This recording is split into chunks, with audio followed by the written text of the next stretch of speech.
Oh, look, it's our faces. We weren't all just dancing or anything. I'm gonna tell you the truth. We dance every single time that little thing is on. It's great.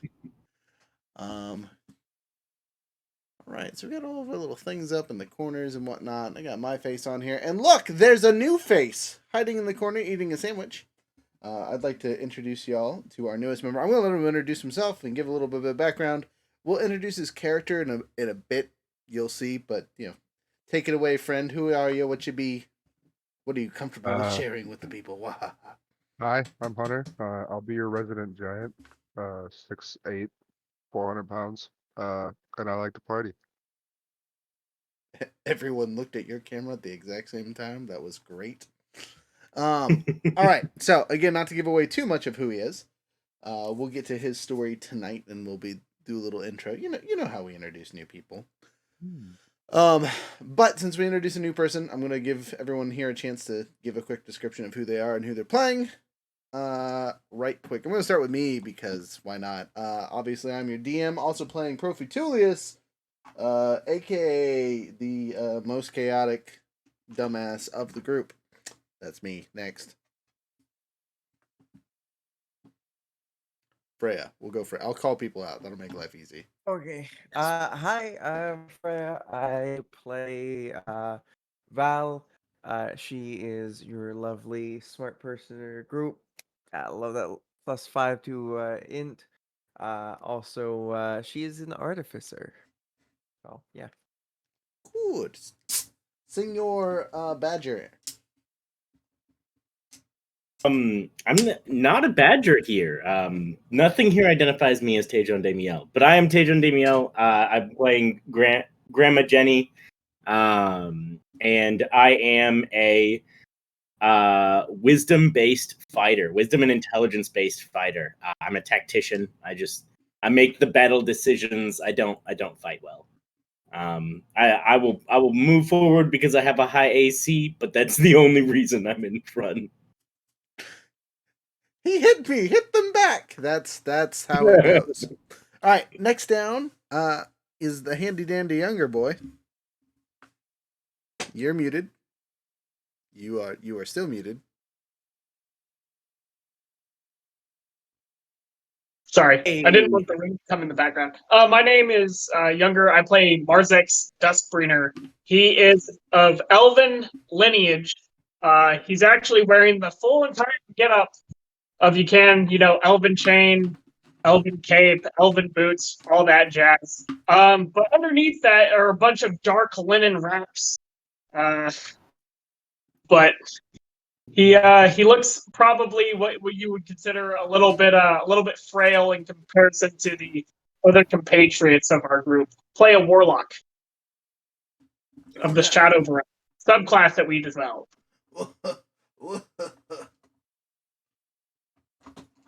Okay. Sorry, I'm over here getting miniatures out for later. Next up is right in the center of the screen there. Looking at you there, Iron. Center of the screen, huh? You're right in the middle, front and center. All right. I'm Iron or Rob, whatever you prefer. Playing Rhett Stonybrook, a half elf, very sexy bard. He's very attractive, which makes sense. And that's basically his backstory. He's a hot bard. That really is his backstory. Why are you adventuring? Why are you adventuring with the son of the emperor? I'm just the hot bard friend that tagged along.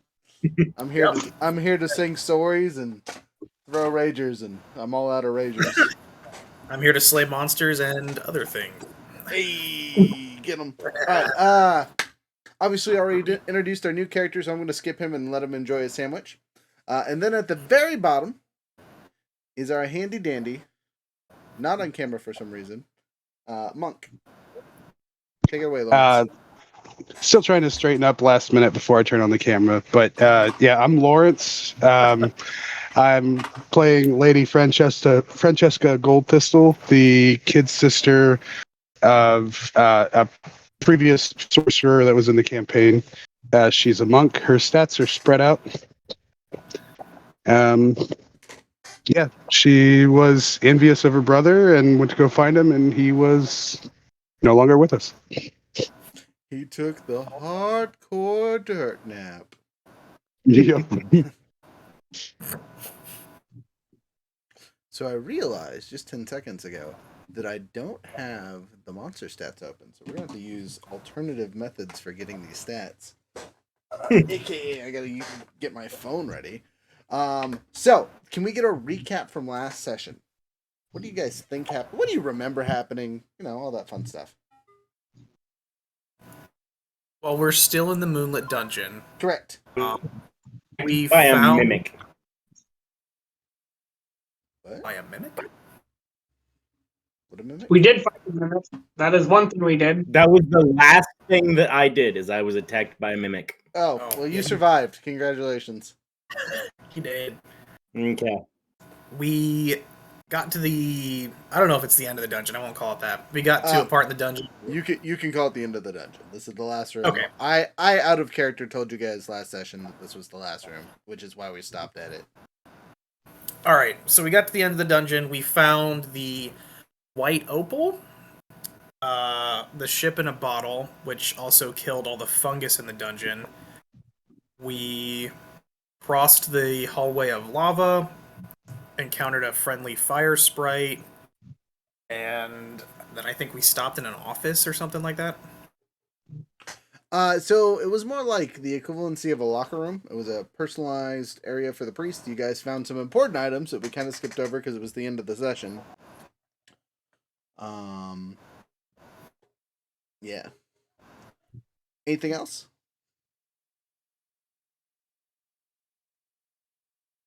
We have a plesiosaurus that's tied to a tree next to the card outside. Correct. That's true. So I have good news and bad news. The polls came in last minute. Winner being new villains, and it's a whole group. So you guys will have competing Yahoos and not just one Yahoo to fight off. Ah. The squirrels, they're coming back! The squirrels are coming back. Yeah, no, later. Hopefully they're humans so that I can actually do bard stuff for once. Oh, speaking of You gonna polls. sleep with them all? Dang, get them.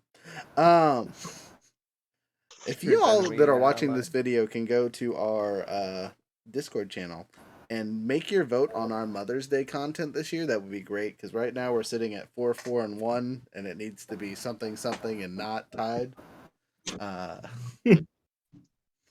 Do it for mom. Do Vote it. for mom. Vote for mom. So, just as a note, for last year's content, we handed out the triple hags. So if you're gonna get your mom a goofy D&D related gift from us, just make sure that they have a sense of humor. Because not necessarily the nicest thing ever to be like, here, mom, here's a bunch of hags. They remind me of you. I just want to point out, we all love our mothers here. My mom thought it was hilarious, so it gets a pass. All right. Let's see. Oh, someone already clicked content. Dang it, that's work. So moving forward, you guys are in this priestly vestment filled area, and like a lot of the clothing that you guys have seen around this place, now that the corruption has dissipated, there is remnant clothing that's in relatively good condition, almost as if it's magical in nature, or maybe blessed or imbued by some kind of godly magic, which makes sense in a very devout temple like this one. Before you is a strong stone fortified door, and it doesn't look like the stone that is fortifying it was there originally. It looks like someone cast Mend Earth, or not Mend Earth, sorry, that's not the right name for it. Yeah, that one. Mold, yeah, Mold Earth. To basically barricade this door from anyone being able to get out. It's already a metal door, with elaborate, looks to be like they might have been murals a long time ago that was like decorated with stones and stuff. But again, whoever used this spell took every piece of stone and basically spider-webbed it close. If only we had a shovel. I think you guys got that one right, actually. If only we had an artificer that knew how to build and destruct things. There was an item. It's like the very quick moment of just like, yes. Don't worry about it. Battering Ram Part 2. Yeah, we that was a whole episodic thing there.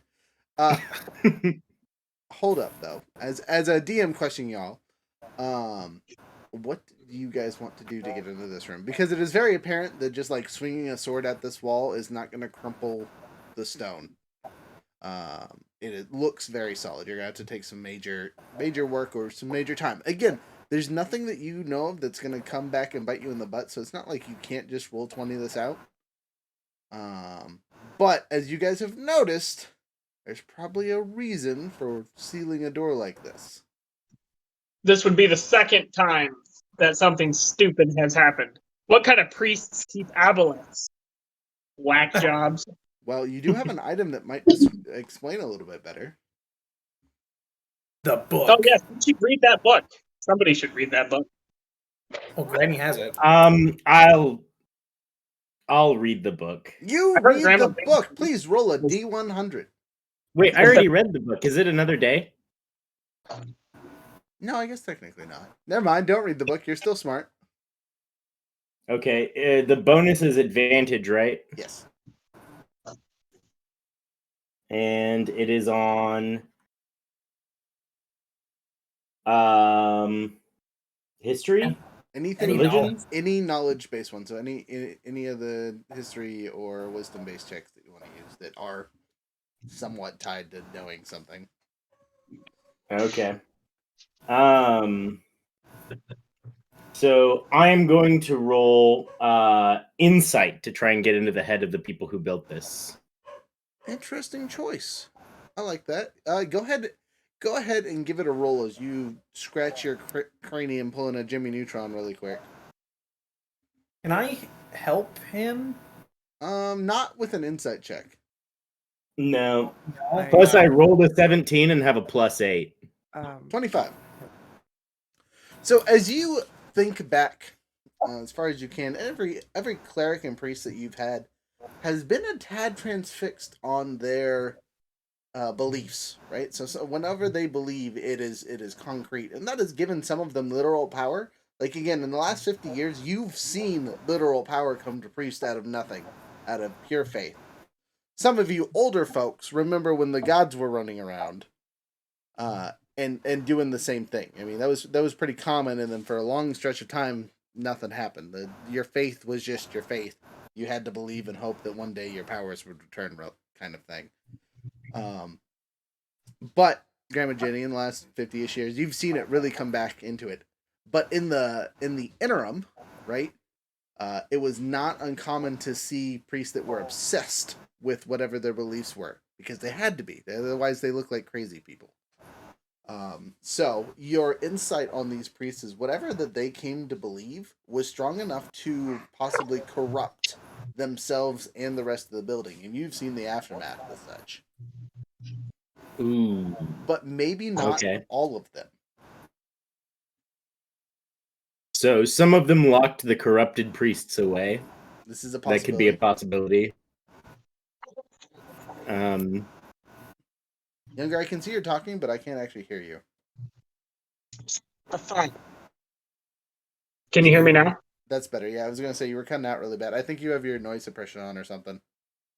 Okay. Well, my thought is, what if, like, depending on the time frame, could this have been during the time where the priests would have lost their power, and maybe they were searching for a power that wasn't directly connected to the faith in order to convince followers that they were still, like, gifted by their moon goddess and stuff at the time? So you can make a history check on that if you would like, Marzex. I would love. But before you do, I would like to whip out the argument dice and give you guys your colors for today. So I'm going to start in the top corner because I don't remember who came in first. Freya, what color would you like this week? Orange. Orange it is. All right. Moving over to Grandma Jenny. What would you like this week? Green. Wow, I called that one. Lawrence?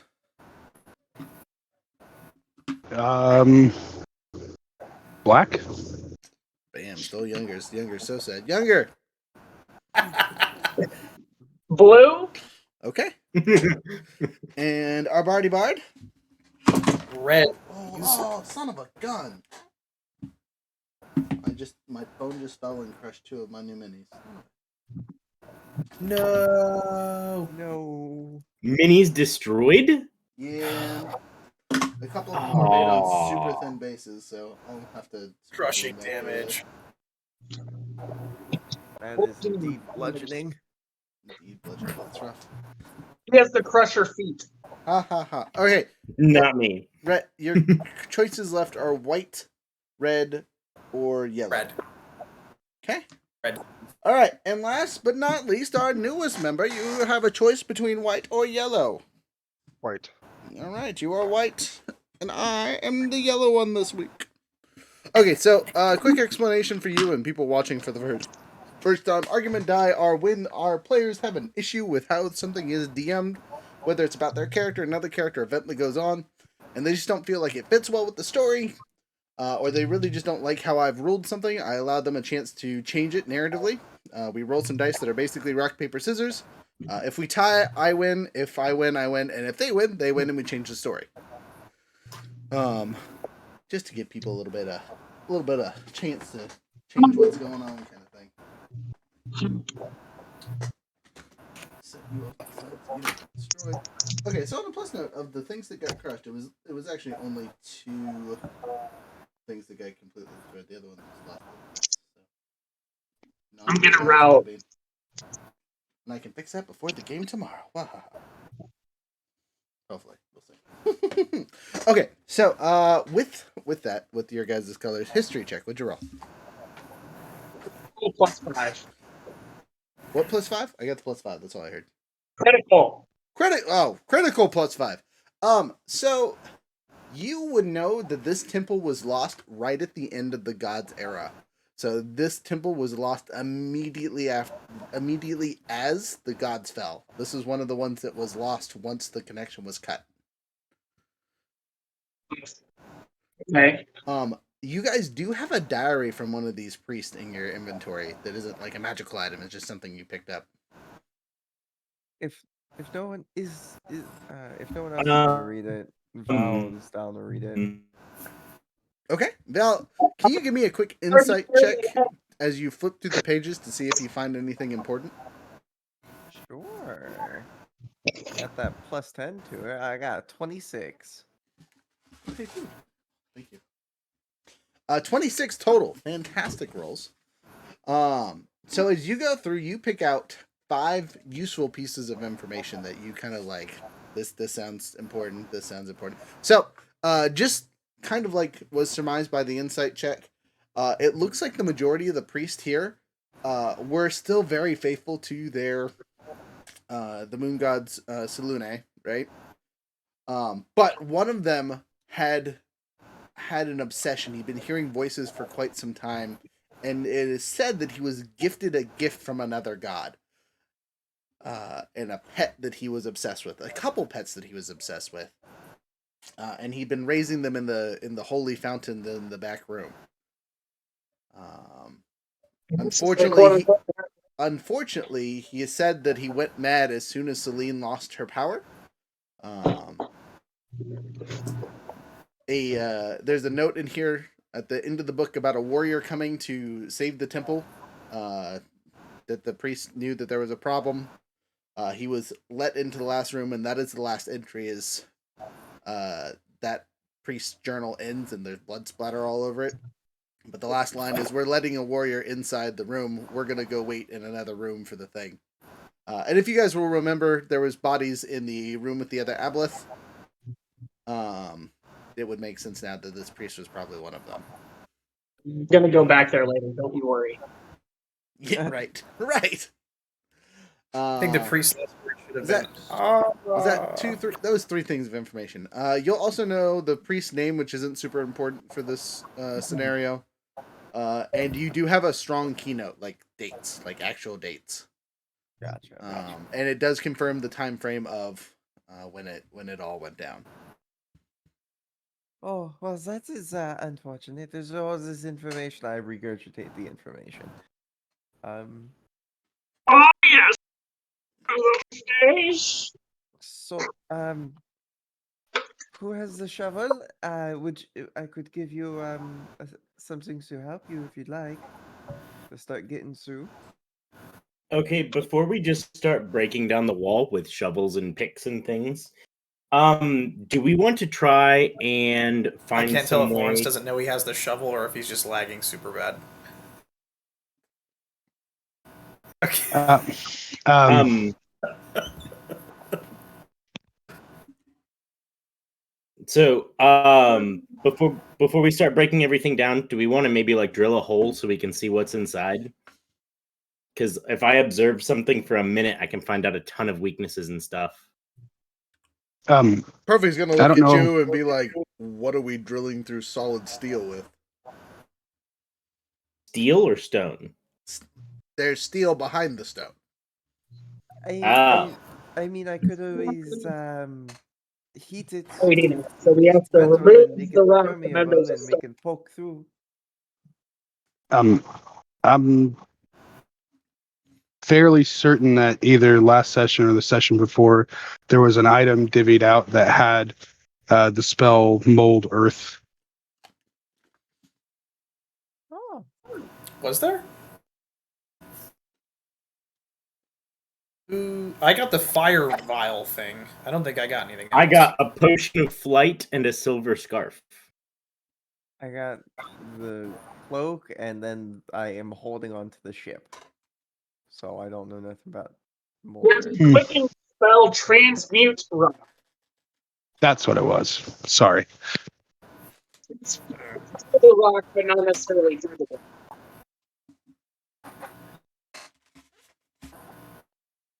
Okay.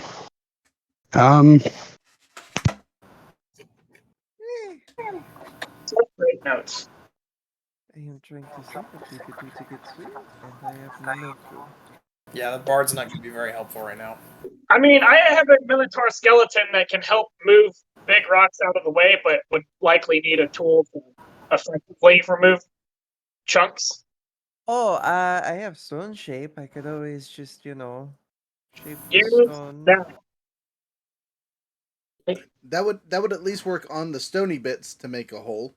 It would take you some time to clear out the entire door, but again, you guys aren't in a huge rush. You just know that this door is sealed by stone, right? So you assume if you clear out all the stone bits that it's a door, it should open normally.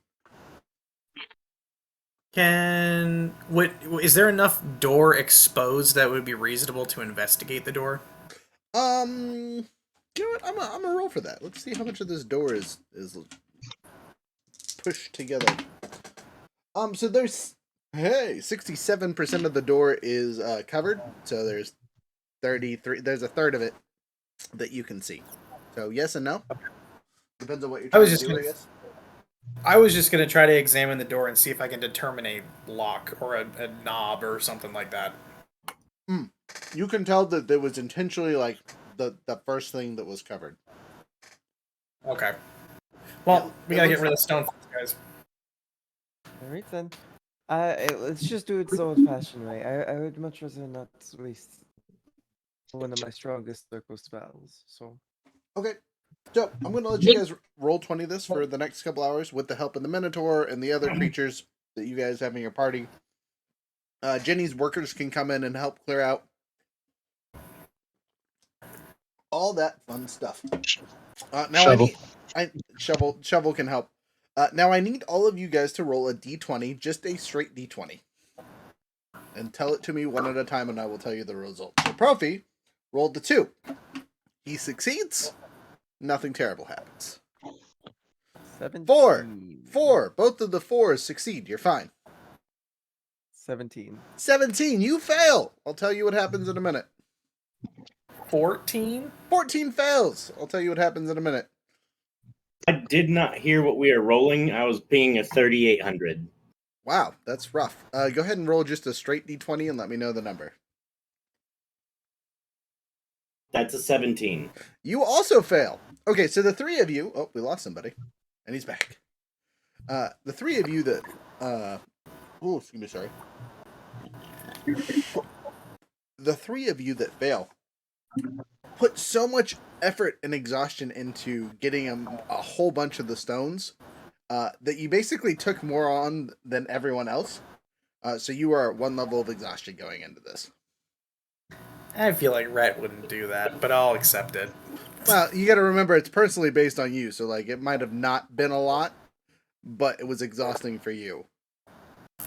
Okay, gotcha. Same thing with Grandma Jenny. You know, I mean, she might have only carried three tons of stone, and that's a lot for an old lady.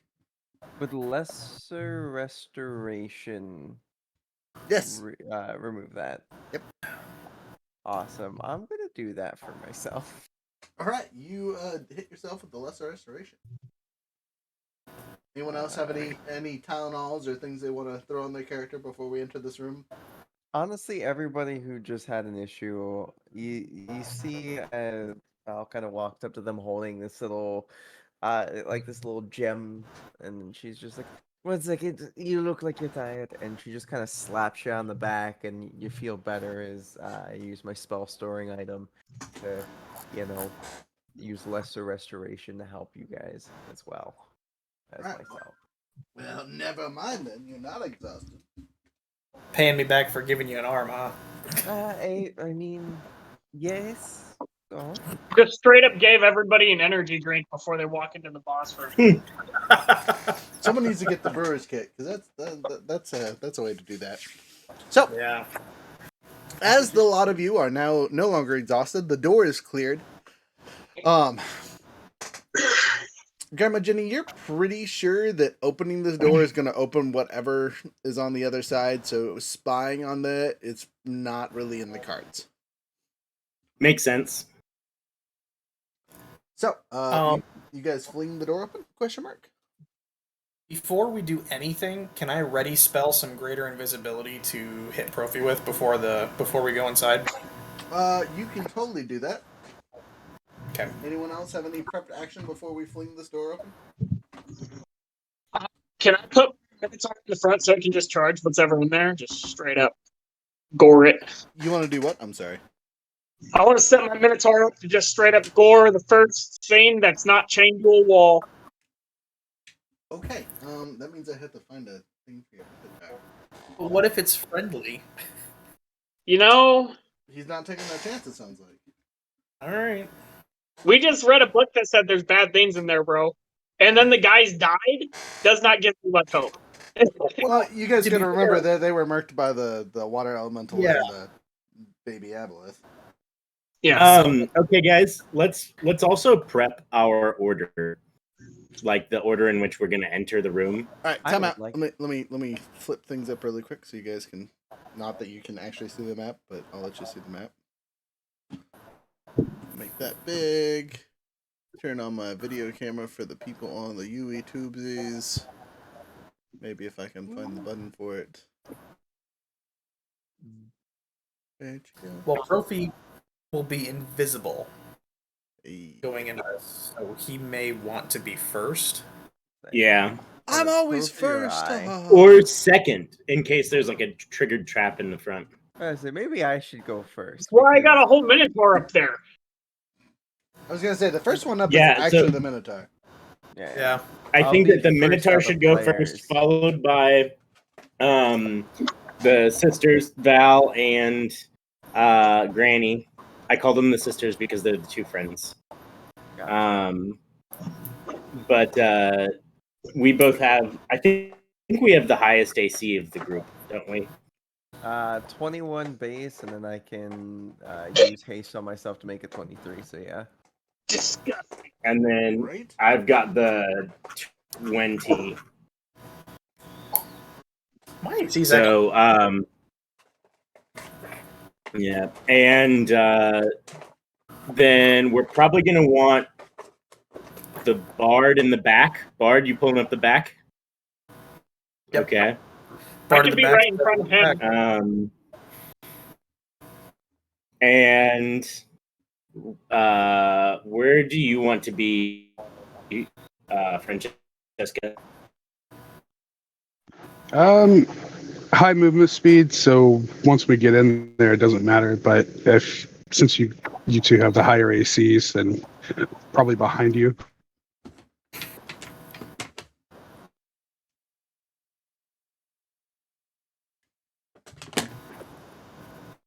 Am I lagging? No, you're good. How's that for lighting? You guys see it okay? Oh shoot! It's the map we thought we'd never see again. Okay, then we'll line up with Profi behind the two of us, then Francesca, then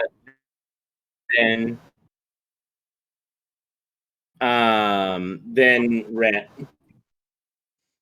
Okay, so the order of march, I have this little thing right here is your handy dandy Minotaur, followed by the sisters, as we're calling them apparently, followed by Profi and Francesca, followed by Marzex and the Bard, and the Bard has touched me and I am invisible.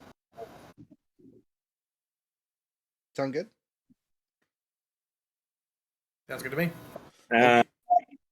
So, for combat reasons, you guys swing the doors open, and this cavern is what you see. So, there's a little bit of back room back there.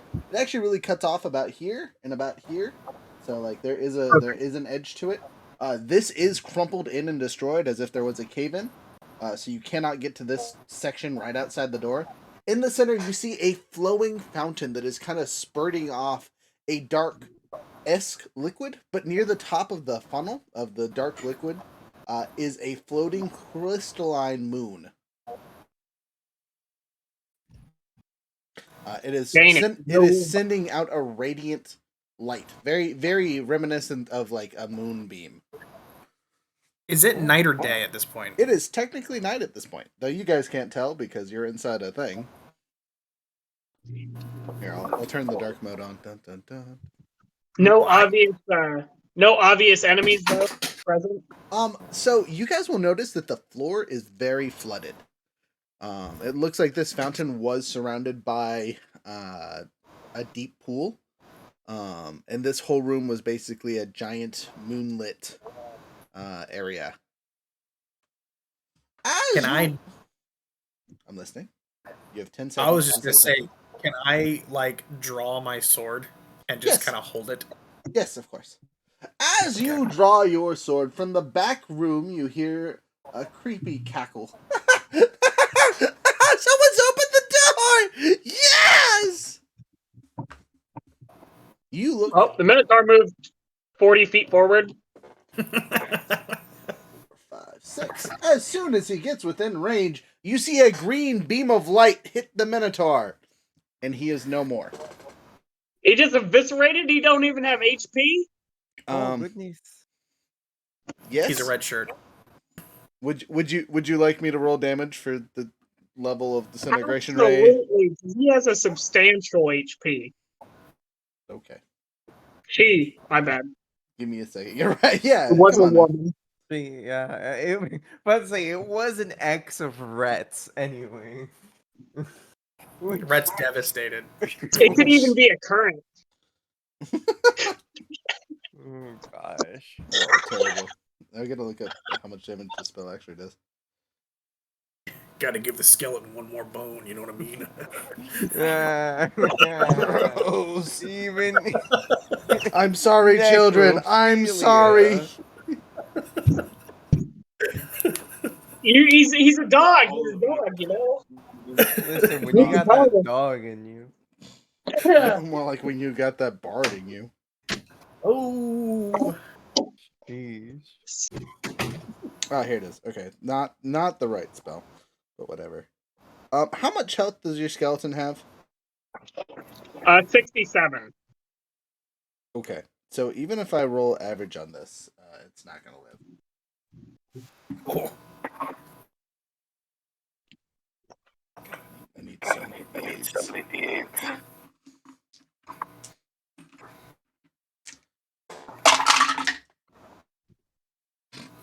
That's not good.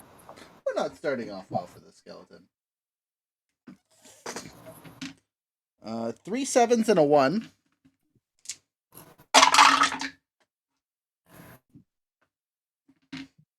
Two 7. A lot of 7s on these dice here. They're different dice though, so another 7. Oh my goodness. Where you at? How many dice? And another one. Okay, so that's That should be 43. 43. Well, he might live 87 points of damage. So my question is what were the numbers? 772 7721. Then he should live because he does not take extra damage based off radiant. It's not radiant. It's Mooney. Okay. 7, 7. I So didn't catch you said 5 7s, right? Mm-hmm.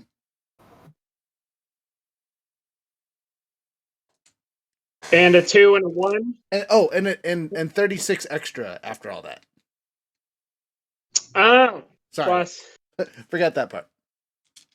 Yeah, because I was like, I don't see where the double, like, unless it did double damage.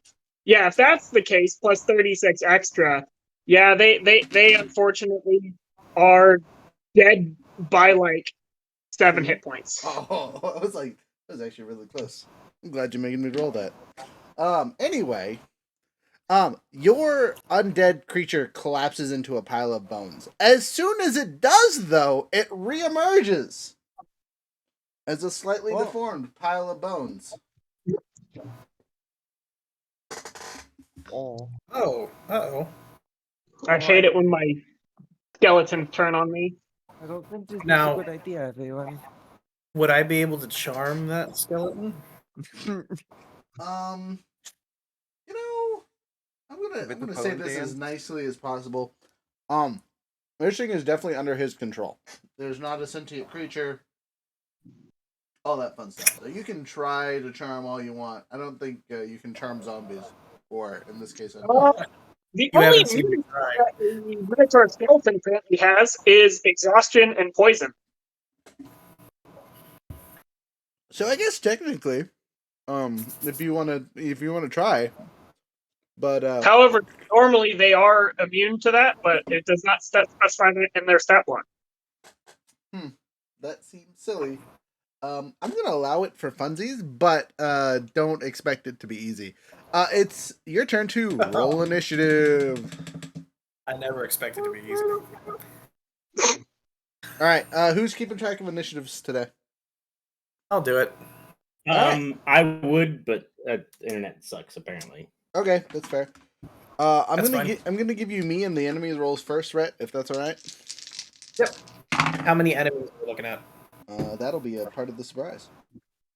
Oh, All right, so okay. enemy set 1, which is our zombie, goes on 12. You guys can see the numbers on the thing there. 17 seems to be the number for today. And then I go on 21, and the enemy goes on 18, and then the other set of enemies go on. Wow, that's unfortunate. Yeah, sorry, I gotta look at their notes. So there was 2 enemies already? I got a 12 and an 18. Yep, and then there's a hidden set of enemies, so there should be 3 sets of enemies and myself. Alright. I got a 15. A Marzak's got it. 15, he says. Lawrence, what do you got? 22. 22. Ooh, So they go Rhett. on 10. 10. Rhett critically failed his initiative roll. Negative Rhett. I guess I'll go on 1. I don't even get my pluses. You just go last. Yeah. And then I need Granny's. Granny is going on a 11. We're gonna die! Now give me a second to figure this out.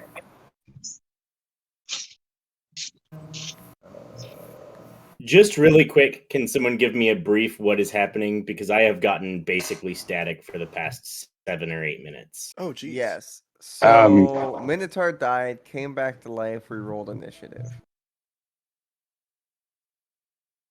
Excuse me.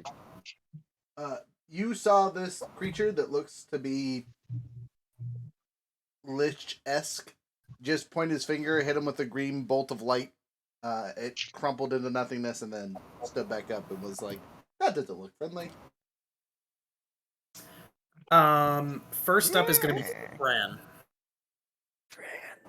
Okay, this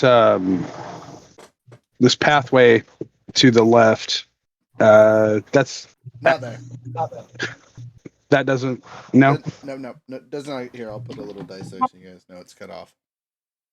Okay, and okay, so it's this one entrance, huh? Mhm. Hmm. It's really How, straightforward at this point. Right. The only Is it well lit? It is not well lit until I click the light, and then it will be well lit. But currently it is dark. And you will notice because your passive perception is above 10. Yes. Yeah, it should be wisdom stat. Yeah. Yeah. So you would notice that the floor here is flooded. Okay. So nothing game breaking currently. Just a note for you. Right. A little bit harder to stealth though, ripples and all that. Fly. A solid observation. Let's see. Excuse me.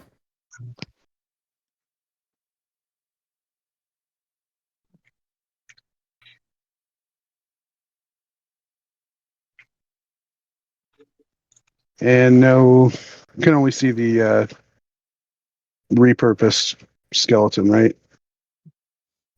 Yes, you can see the repurposed skeleton and the figure that cackled earlier. Again, it looks like it might have been a sorry, what's a half giant? I always forget. Goliath. Goliath. Might have been a Goliath at one point in its lives. It's a big, stocky creature. Okay.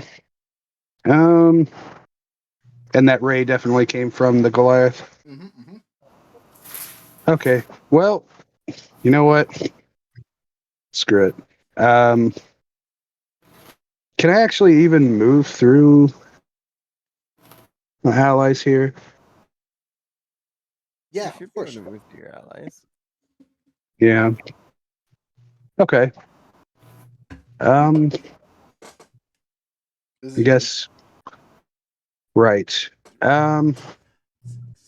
Move You're 8 out away from the to. skeleton. Right. Can I move to the side of the room?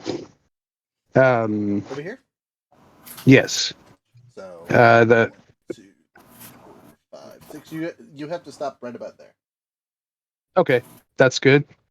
Just want to make way for everyone else, but also and just start tossing bolts of light at big guy. All right, you tossed a bolt of light at the big guy. Excuse me, what's the range on that? Let's see, what is the range on that? And just as a reminder, that radiant aura light thing that you can see illuminates the fountain itself. Though the water looks black and corrupted like you've seen in other places, the top of it looks like it is beginning to purify. Oh wait, yeah, the range on the sunbolt's only 30. You are well out of range, but you still have 3 squares of movement. We're Okay. at 2,000, 1,950, 2,000, 750. You gotta tell that There's a tornado ping to at chillax. 85. You're rocking it, man. Right? Yeah. You're getting the high score. I'm sorry. So within those 3 squares, I'd like to move into range of 30 feet, if possible. Yes, barely. You're 5 feet away from the skeleton, and Right. 30 feet away from the big bad. Okay. And I'll toss 4 radiant sunbolts at him. All right. So you have to save or you make an attack? They're attack rolls. ranged spell attack using Dex. It's weird. Okay, so that's 27. Does a 27 hit? 27 does hit. 12 probably doesn't, right? 12 misses terribly. Okay. Then a 10 probably misses. 23. Does a 23 hit? A 23 does hit. Okay, so 2 hits.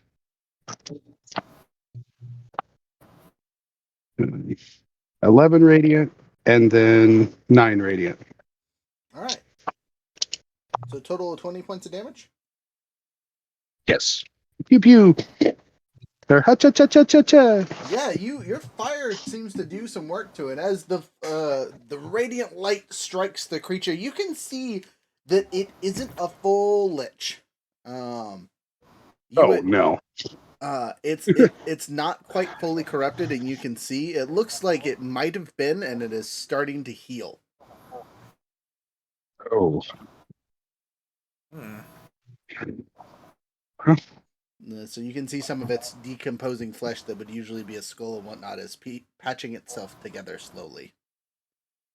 Hmm. But Like back to Goliath form, yes. Okay. Okay. But you did some solid damage, and you hear him scream out, "Katos and Snuggles! Help!" Oh, it's the crazy priest. Next. Next is the Invisible Wonder Boy. It's a me. That's I. 1, 2, 3, 4, 5, 6. I can't go very far, but I'm invisible, so I might as well sprint. 1, 2, 3, 4. I climb up a little thing that doesn't cost me any extra movement. 6, so I'm up at the top of the stairwell. And unfortunately for me, that triggers the trap. Out of a deeper pool pops one of the aboleth. And it gets to do its attack. This guy just had a couple aboleths? That's fucking... Wow. Is this one like a full aboleth, or is this another like full ass aboleth? Yes. All right, plus 9. Yay. Look, you guys wanted epic dungeon. I'm giving you epic dungeon. 2 I'm changing plus pluses. 11 misses me. Also, I'm invisible, so I guess it's technically a disadvantage. It could critically fail. No, 17. All right, I'll take that too happily. So, as it makes its attack and jumps out of the water, it misses me because I'm invisible, but it knows I'm there because it don't need to see me. That is its surprise-held action, so you guys can now see it on the board. Though, those of you that are not around the corner can't actually see this thing.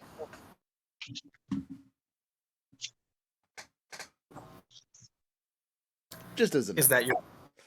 Also, where is... Oh, Fighty Boy McFighterson. You have a strong urge to touch the moon. I would instruct Grandma Jenny the same feeling, but I don't know if she can hear me, so you have a strong urge to touch the moon. That's the big thing in the center? Yep, it's represented by the red dice. Gotcha. Moon. You have strong Next. urge? I wish, I really wanted to. Next is enemy number 2.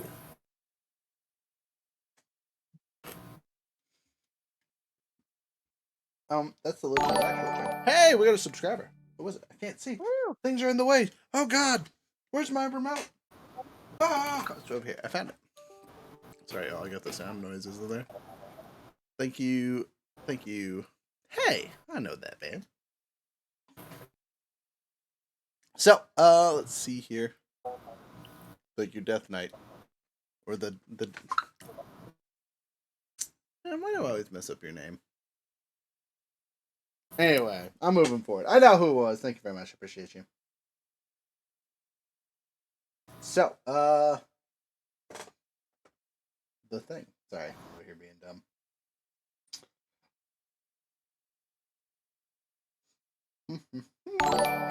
Another one. Oh, hey, thanks, Fran. Sorry, it took me so long. Sheesh. How dare you? I'm Hang trying on, to see this thing's speed. All right, speed of 30. Well, since the closest enemy is within 30 feet, just barely, he kind of floats through the fountain, and as he does, you'll notice that the dark water seems to corrupt his flesh back into a more closer to a lich's getup. We gotta get rid of this water. Or just touch the moon. Alright, he tries to touch you with his hands. Hey, do you guys remember the last time a lich tried to touch somebody? No. No one touches anyone but me. Critical fail! Holy. Younger. Why are my liches cursed? Ha. Yeah, critical fail. So as the lich tries to grab you, your shovel pulls you out of the way, just like moves you a square back. Whoop. What? And in doing Thanks. so, it not only Thanks, bro. saves you from the lich itself, but an aboleth pops out of another deep hole that you actually ran over earlier. You didn't trigger it because you're a monk and can run on water. It pops out and makes an attack, but with you moving at the exact same time, you miss the aboleth slash. Who's next? So there's 4 enemies? Yeah. I mean, originally it was only 3, and then Younger fed him an extra undead. Oh, okay. Eesh. So after enemy 2, Wah. Val. Oh, Val. me? Okay. There is a plethora of targets in a water-rich environment. You are correct. And you know what? I want to get smack dab in the middle of them. I need people to fucking see me as an issue. So I'm gonna go towards the big ol' moon in the center. Okay. 1, 2, 3, 4, 5, 6 gets you to there. That's dope. Want to know what else is also extremely dope? I have 35 feet of movement, so push me one more. Okay, so you don't quite make it to the moon, and you are still in range of the aboleth, so it doesn't get a free attack on you this round. That's awesome. I also have a bonus action. Asher Delan Stride. Mm-hmm.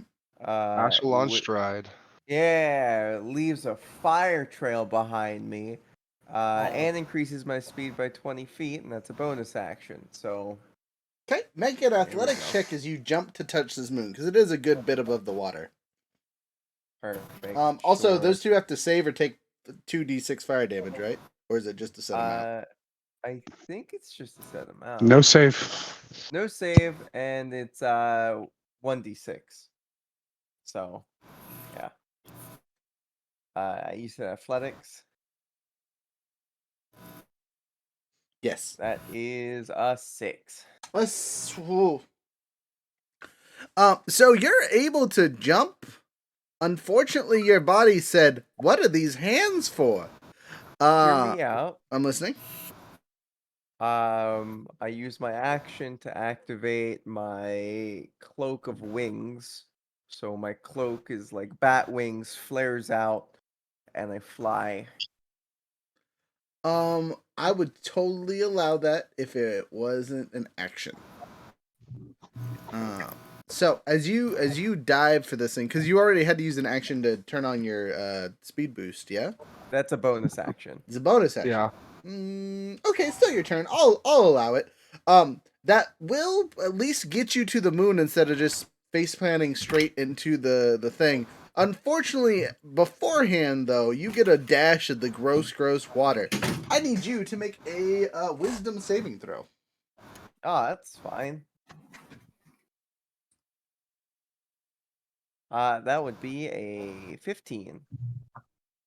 Let's see here. Ooh, whew, whew. You save. Thank goodness. Yeah, but you feel the telepathic tug of these creatures around you as they warp your mind, and as you come out of the warp, your hand touches the edge of the moon, and radiant light shines brightly upon you. There's a transformation, think magical girl, Super Saiyan light explosion, just ridiculous entrance, and standing above you on a beam of light, holding a sickle the size of Rhett. Oh, it's death. It's death. It looks very similar to Death, almost as if it is styled after them. Enter our new player. Yay! We need help. We need help. Let's get your initiative rolled so we know where you are in the turn order. Yes. Watch me cast planar shift on our new player. Just kidding. Just on thought. No! Hunter, what's your Hold on. initiative? 22. 22. All right, you fast. What is your Not really. I dexterity? just rolled high. Huh? What is your dex? dexterity? Oh, +4. Fran, what is your dex? +3. All right, we have a new first person. Which is appropriate, because he really needs a round to assess what is going on currently. Right. So, Which is the stitches. yeah, you guys will get to assess what this guy does next round. But there's another thing here, and you don't feel what's the right word? Not afraid, but there's no. Don't feel. The room lights up as he enters, as that burning light kind of just shines light everywhere, right? Disgusting. Marzix, you're not happy. But you is what you is. Unfortunately, all the shadows that were in the room have been dissipated by this holy light for a number of rounds. Go ahead and roll me a D4 there, new player.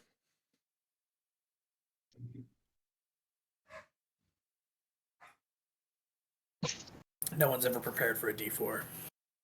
Cow trip it up. Baby. I don't roll small dice.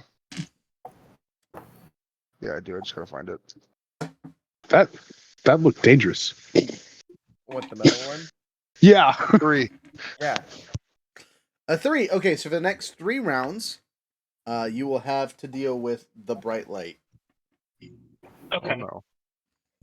As indicated by the ring light here on top of you guys.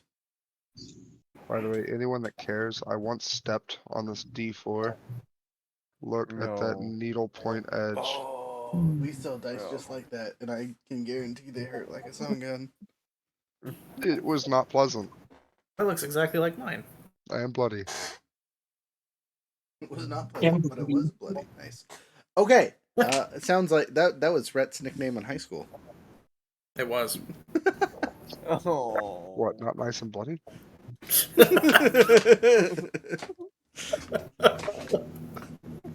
Sorry, children.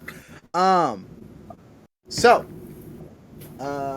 next on the handy dandy list after our hero of an artificer almost sacrificed her life again to bring out the new character. Next is gonna be Dusty Boy. Me? Which one is Dusty Boy? Oh, Marzak, sorry. That's him. That's fair. I'm gonna be I'm over here. furious. Which one of you crusty ass motherfuckers is next? Alright, I get it. So where's the liches? Where he The at? Lich is right here. That's pretty far. Okay. I'm gonna move forward like 20 feet. 1, 2, 3, Brand 4. You're right where the a door was. dagger. And then I'll cast Steel Wind Strike. Or no, I'll move 5 more feet into the right. And I'll cast left. It's right for me. Yeah. And then actually I can move 1 more foot, right?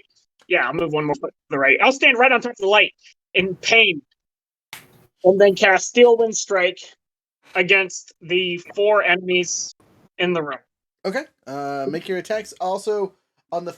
I guess you don't take a disadvantage for this one, huh? Because you basically Nope. turn into the wind. All right, roll it. First aboleth. First one is I got an 18 plus. Just like I gotta see what. You're good. Hits. Okay, it is a spell attack bonus, so I got like 28. Got him. Next. Next one, 24. Also, so you hit the Lich. Now for the Minotaur. I got a 29. Oh, serious hit on him. And last but not least, the other aboleth. And 18 total. All right, all of your attacks hit for once. Congratulations, Steel One Strike. You did your job. Do you appear back where you were, or do you want to be somewhere along your path? Master Yi, is that you? I will land behind the Lich because I hate these impersonating old people. There is just enough space that puts you right next to the Lich, our new friend, and the skeleton. Though you are now in the watery bits, so I'm going to need you to make a wisdom saving throw as you finish your turn there. That's unfortunate. Why has it got to be wisdom? 60-10. Okay. 60-10. Jesus. What? No, roll your 20s. I'm just gonna roll them all for one, if that's okay. I will allow that.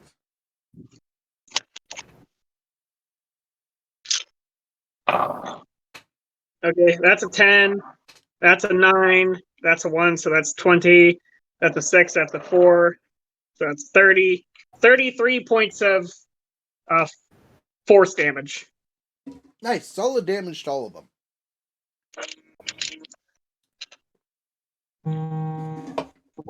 I'm a step off for a moment. I gotta answer a call real quick. Okay, I'm sure it's all right. Well, As he disappears, he's gonna need to make a roll when he comes back, so I want to remind him. Unfortunately for the rest of us, he just triggered literally all of their legendary actions. Yay!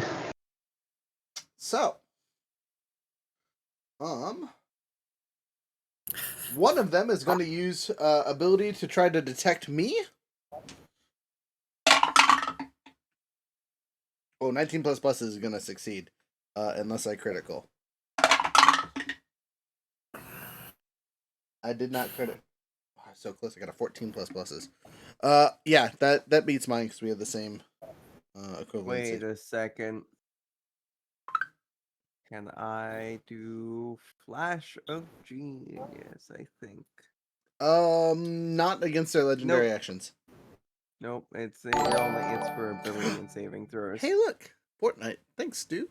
Appreciate you. Hey, raid. I'll take a raid. Nice guys. Appreciate y'all. All right. So, second bit or whatever you want to call it. The other aboleth makes a tail swack at the person who summoned this creature of doom to our presence. What's your AC there, Val? 21. Okay. Oh. 18 plus 9 definitely hits. 27. You You take 15 points of bludgeoning damage. Wow. Oh well. And then the last one is our ever so happy excuse me. Lich. He is going to use his frightening gaze. So one creature within 10 feet of it. He's gonna stare at our new Moon Knight. Warden, go ahead and make a DC Wisdom saving throw, please.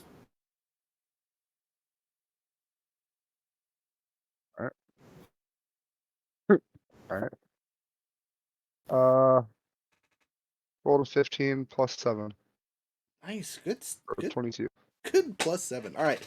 The Lich stares deep into your soul, and you stare right back and give it the finger. That's its turn. That's all their legendary actions this round. Next. So if Mars X is done, we're at enemy number 1. Enemy number 1. That would be Skeletor, I believe. Seeing its former master standing right next to it, it makes its attacks.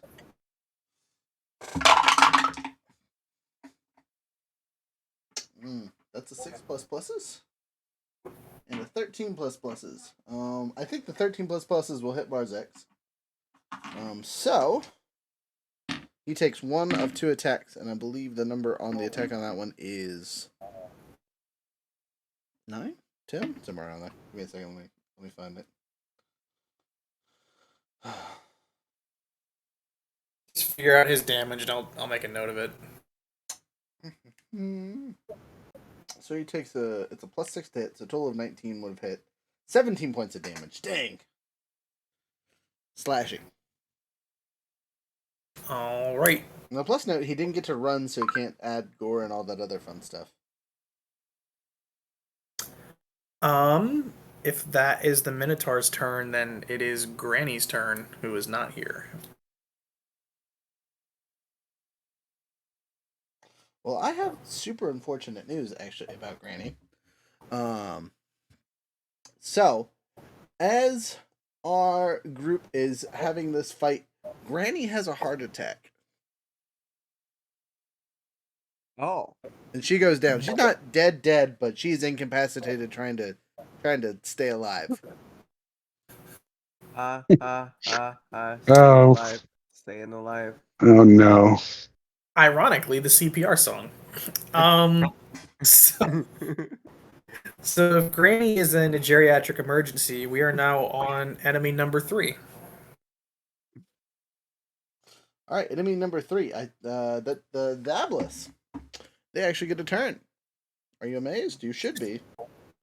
We're so screwed. Welcome to the game, Wayne. We'll just get TPK'd.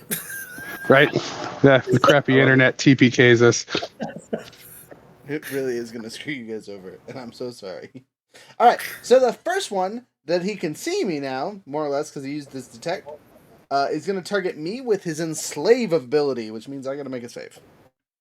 But it's me, so they're going to regret this choice. I rolled a critical.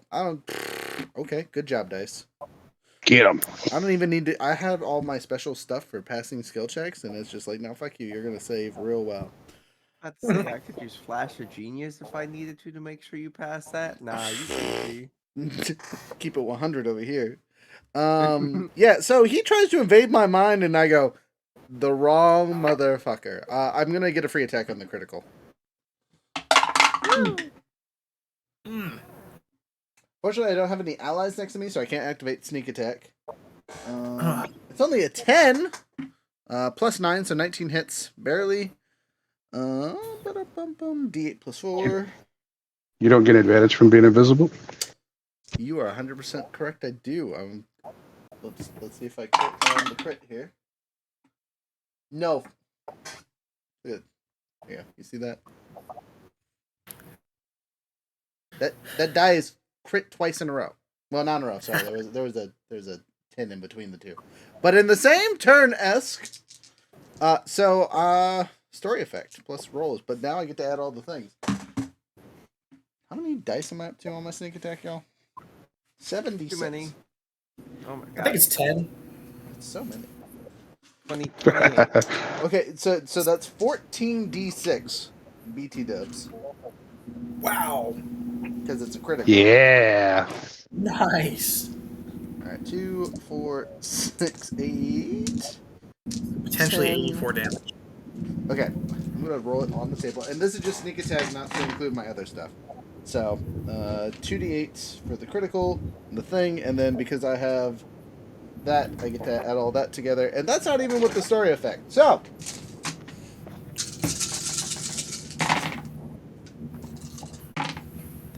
hey, look at all these 7. My d8s are 7 hungries tonight. Alright, I'm going to re-roll that one, I'm not. this one, 7. this one, and all my 2s.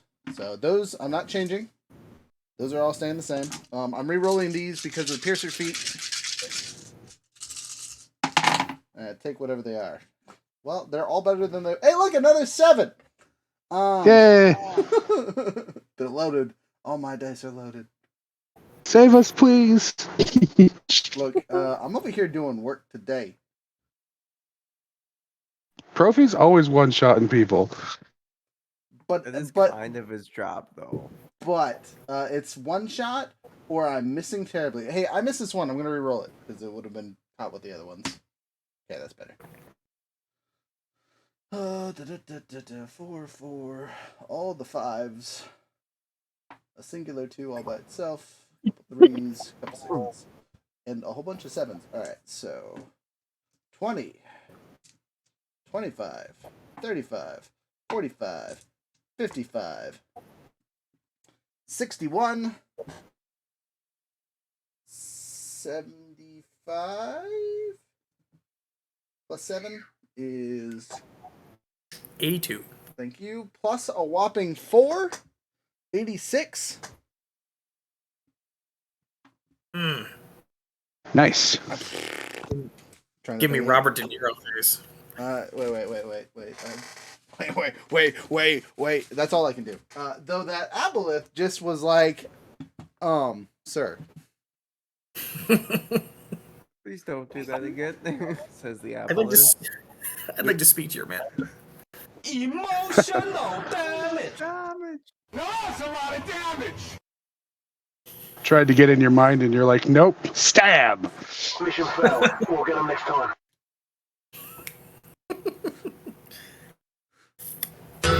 In nomine Patris et Filii et Spiritus Sancti. Alright, I just love effects. I do, I'm sorry. So 80 something points of damage later. That was my surprise reaction off a critical fail on their part.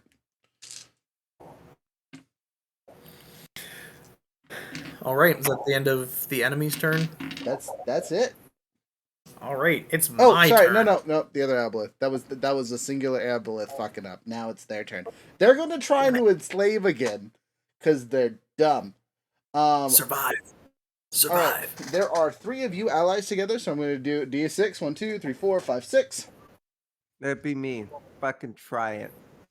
It be you. Roll Fuck a. yeah. Give me a wisdom save, please. Fuck yeah. The dice gods love us.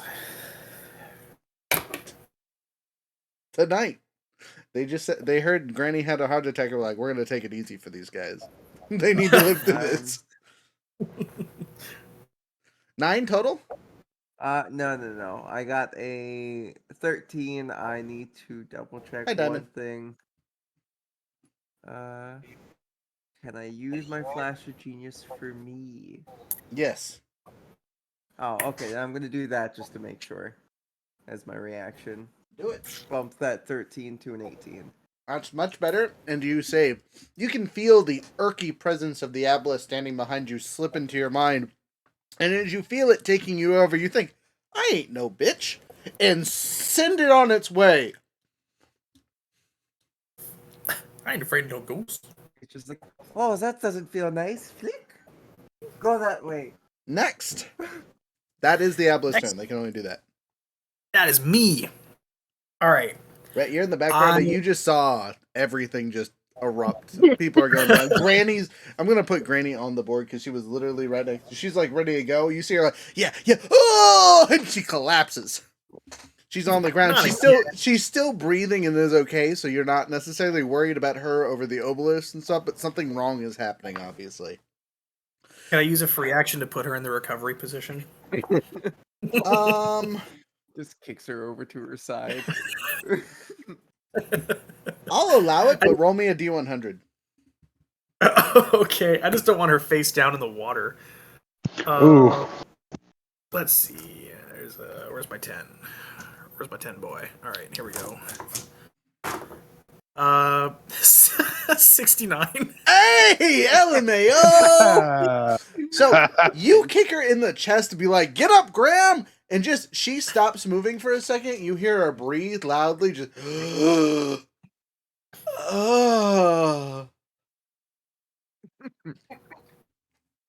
And then Is that good? And then you hear the lines. So that's wrong, bud. Hold up. You're all gonna die. Granny, no. What the fuck?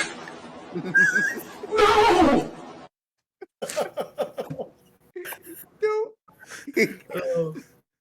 Don't kick the granny. She seems to be recovering, but she should not look happy at you.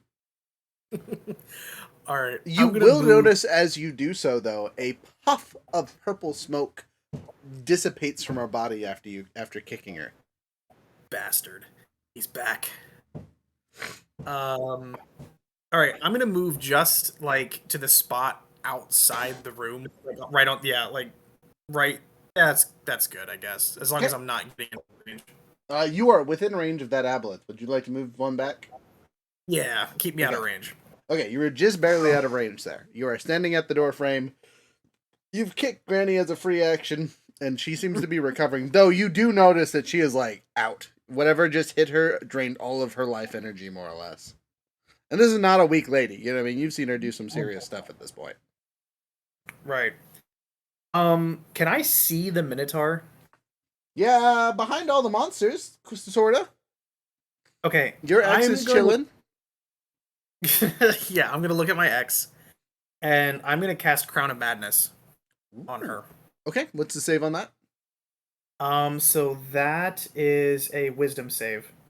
Okie dokie. That's not great for that kind of monster. 13 plus pluses, but I don't think the pluses are that good.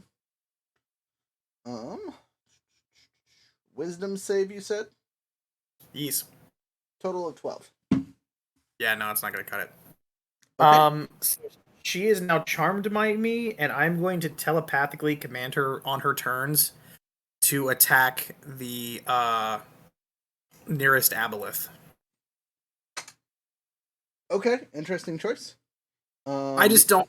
I'm because the lich just like wrecked her, so I feel like her attacking the lich is probably not a good idea.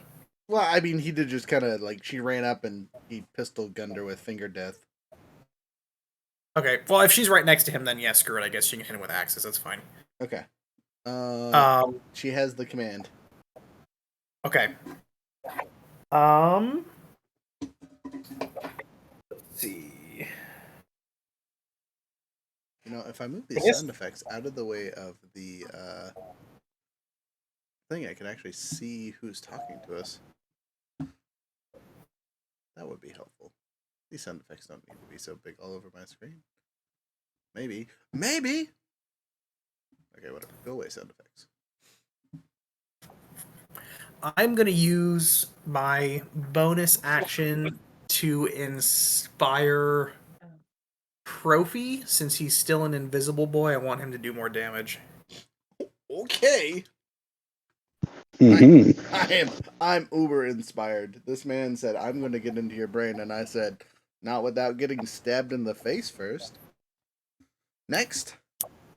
Next is gonna be Warden. Top of the order. Jordan! Yeah. I Honor! had to step away for just 1 second, 2 seconds. Okay. We lost another one! Ah!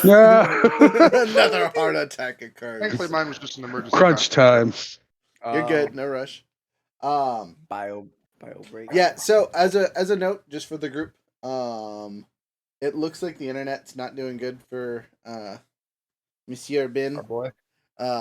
As he is basically sounding like he's gonna take a break until post wedding stuff. Just because. Oh no. We might be out of Granny for a while, which is sad, but life's life.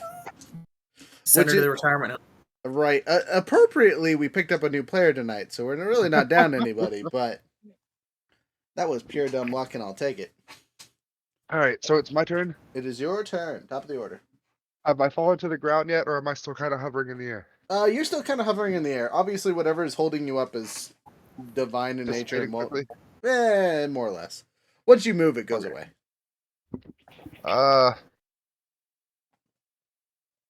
Given my senses, I'm gonna look down at the lich. Okay. And I'm gonna point my scythe down at him, and as I do, a little crescent moon mark shows up on his forehead. That's flavor for my Your hex. X-blade mark. Okay. So bonus action, gonna put that mark on him. Okay. And then I want to position myself behind him if I can. Leap down from my divine platform. So literally you can move in the square right next to him, but that will end the turn in the water. Is that where you're right with? Huh? Yeah. Okay, so you still have an action technically. Yep. I'm going to hold up my hand and point 4 glowing fingers at him, and I'm gonna Eldritch Blast him. So, just for clarity context, would you not want to blast him before you move? That way you don't have disadvantage on ranged attacks at close range? I mean, yes. Okay, we'll do it that way so you don't have to worry about the disadvantage silliness. Alright. Before I leap down from the little platform, I'm gonna point my fingers down at him and hit him with a Eldritch Blast, which has 4 beams currently. Hey. That's the nice thing about cantrips. Even when you multi-class, they scale well with it. Because all it requires is your player level. And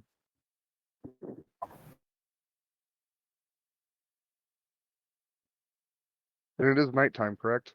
Correct. Yes. So you do have your expanded range and other abilities from your story feat.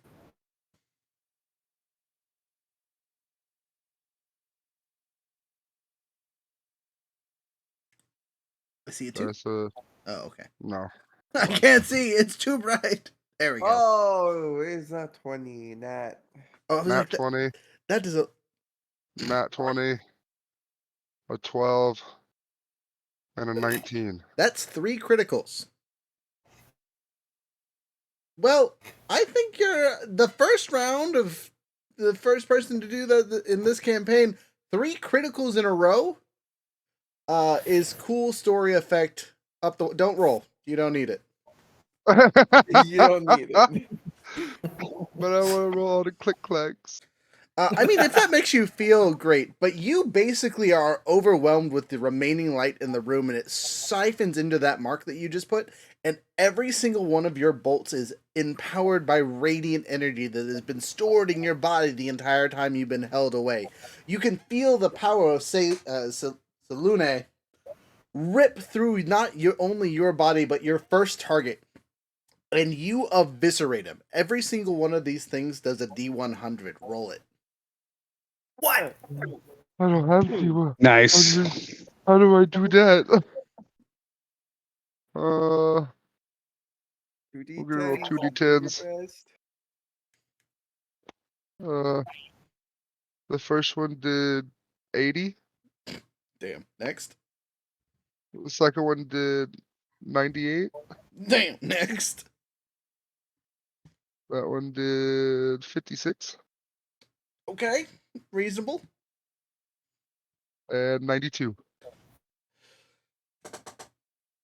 So the creature that had like 130 something hit points that had already taken like, a 30 something hit points worth of damage, you just step down off your platform and release the Wrath of the Moon God #title and eviscerate this lich, which also decimates its controlled creature. So sorry, Rhett, you don't get to make it do cool things because it also is destroyed because its master was obliterated.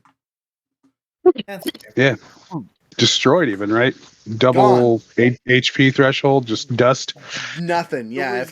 It was 80 and 92, 57 then 98. Yeah, that thing's dead. Double maxed its hit points and then some. So you literally sent them to the Shadow Realm via Moonlight. You feel a bit drained after that attack because channeling true divine energy like that takes a little bit out of you. You're gonna gain a level of exhaustion, but it was worth it. Worth it. Nice. Fair trade, I'd say. Yeah. After unleashing that, I land heavily in the water, leaning heavily on my scythe. As you do so and end your turn in the water, make a wisdom saving throw. No. 18 plus 7. You're good. No problems. You can feel the Abyss influence kind of filter into your mind, but yeah, you don't care. You're so tired after channeling that energy. Literal gods could talk to you. You'd be like, I just need a nap. I just need a nap. Next, Fran. Next is Franny. Flurry of punches into this aboleth. Okay, this aboleth looks upset and angered. You might even say enraged. Roll to hit. I see that guy get blasted. I'm like, let's go.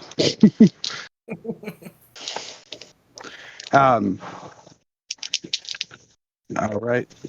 So that'd be the first is a 11, which is probably a miss, right? Mm-hmm. The second one is a nat 20, Goddamn criticals tonight, boys.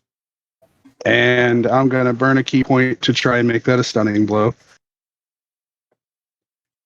Okay. All right. Con save, right? Yes, con save, DC 17. 7 plus pluses. You're good. All right, so it's stunned. Yep, and then do your damage. And All it was a right, critical, and so story effect, right? right, and I still got 2 more punches. Okay, roll your damage, and then I'll get the story effect after you do all your hachaying. All right, so does a 15 hit? 15 misses. All right, and then Ironically- 22. Ironically, everything that was on the board had the exact same AC. All right, wait. Should I get advantage on these other 2 attacks since the previous one's stunned? Yes. Okay, so it was actually a 22, That hits. and then double 19s on that one. So does a 19 hit? Yes. Okay, so 2 normal hits and a critical. All right. Roll all of your damage, and again, I will give you your story feat. Okay. That's funny. This thing has legendary actions, but not legendary resistances. 27 total bludgeoning damage. Nice. And before the story feat, since I have the crusher feat, can I move it 5 feet away from Rhett? Yes. Okay. Now for the story, I guess. All right. So as you side kick, round kick for the final attack, you hit this aboleth right in the face. Go ahead and roll me an extra 1d4. 3.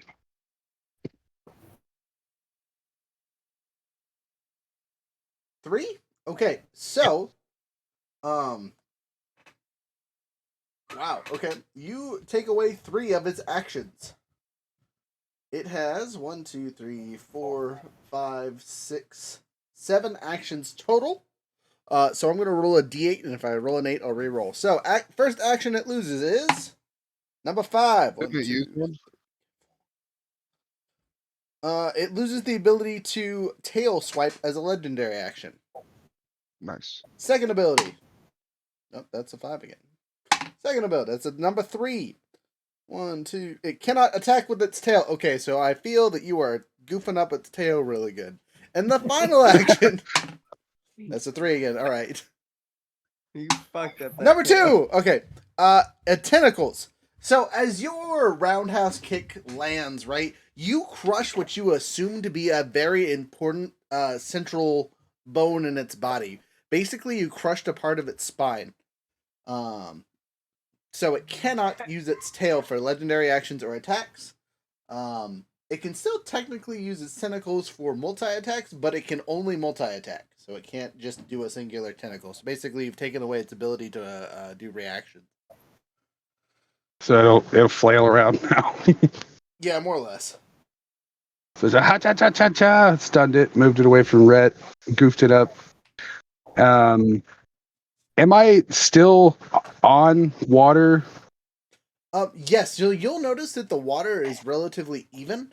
The aboleth itself is actually over a hole that it was fitting in. So Okay. a observant observer would notice that there's a cavern or something below this area, and there are several of these holes hidden along the water. You guys can't see them until you're in the water, kind of thing, because of the murkiness. All right. So I won't sink if I sit still and Correct. have to make the... Okay. You're good. All right. That's me. All right, next up then. Next up is the Future Emperor. The Future Emperor. I like it. I like that title. All right, I'm me. invisible, so I get sneak attacks. I don't need friends because I'm invisible. Thanks, Rhett.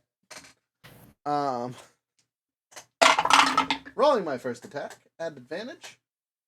A 17 and a 4. I'll take the 17. 17 hits. 1, 2, 3, 4, 5, 6, 7, and a D8. for my attack. I'm going to reroll that, and that. Wow, that was way better rolls. Alright, so 10, 20, 31 plus 4, 35 points of stabby FU damage. And then I make my next attack. I probably should roll all my attacks. Since I still have my bonus action, I'm actually going to use that to do the extra stab at the end there. So I'm going to try and make those 2 attacks invisible both times. 13 and 12. So I'll take the 13 plus plus hits. And the last stabby knife, which is only a d4 plus pluses, is a 6. Or a 9. 9 plus 9 is 18, which will barely hit. So I need a d6 and a d4, and then I'll add 8 for these 2. 2 and a 1, big numbers. I'm going to re-roll both of those, because I can. The exact same numbers. Alright, just this flippy flopped. I like it. So another 5, 6. So another 11. So 40. Something. It's dead. Thank you, Younger. Yay! And that's all my turns. I can't. I technically guess I could move. But I think I'm in a good high ground position right now. I'm feeling pretty hype up here. I want you to know I killed it by 3 hit points. those last stabby rolls were very important. I was gonna say you're still inspired too if you need to finish it off. You know what? Just for funsies, I am gonna burn my inspiration in case I did my math wrong. How's that sound? Be extra sure. All right, an extra 7 to that. So, got him. Yeah. After you is enemy 2. Dead. Enemy 2 is dead. After enemy 2 is Val. Val, there's a hurt aboleth next to you. Though He's stunned. you just watched an invisible nobody just turn the other aboleth into Pokey Poke Central. So he's stunned. Yes. He's ready to get smacked. Is that what you're telling me? Yes. Smack that up on the floor. Also, he's already injured a couple times. So he would be he can't succeed on dexterity saving throws, correct? Because Wish he's I was stunned. clubbing age during those times. Delicious. All right. Can I line myself up in a way that would allow me to hit both of the aboleths in one 5-foot line? Yes. Cool. Without Well, one of hitting the anybody aboleths is else. dead. That's fine. I want to make sure it's super dead. So you want to rotate down to this? You'd have to be where the monk is currently. I mean, can I just fly above it? How high is the ceiling? Because I have to think about this. If it's just the one, if it's just the one, You I'll could just fit in fly between the above ceiling it. and it. Awesome. It's lightning bolt time, and it'll automatically fail. So You say, haha, I'm here, straight line. You hit it and the dead body. I just want to point out you're using lightning bolts in a water-filled room where everyone is touching the water currently except for Profi and Rhett. probably not a good idea. Yikes. This is true. You definitely just want to hit it with fireball. I do. I wish I had fireball though. Fuck it. We'll just do firebolt. That works. Let's see the attack. That's 18 to hit. 18 to hit hits. Awesome. And the damage is 10. 11 points of damage.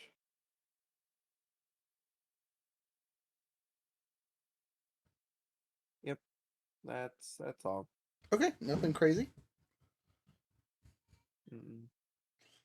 Wait, how many D10? 3d10. Okay, right on.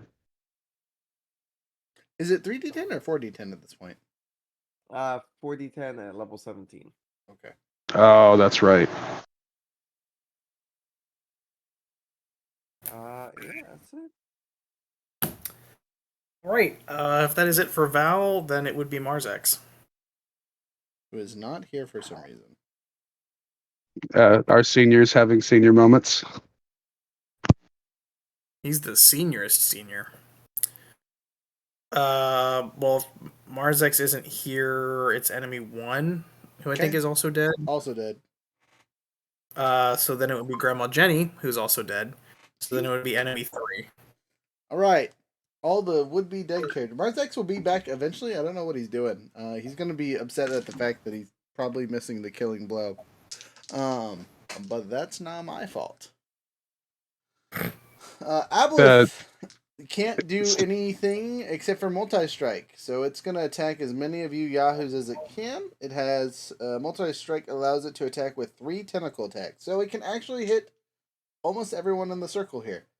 A stunned character can attack. Yeah, right? Oh, You cannot. you're right. It does nothing. You're a good call out. I was about to slap the shit out of you. I'm Please stop sorry. it. I'm sorry. I don't want to be that way. No. That's good. That's good. Yeah, you're right. It can't do Be that jack way. diddly this round.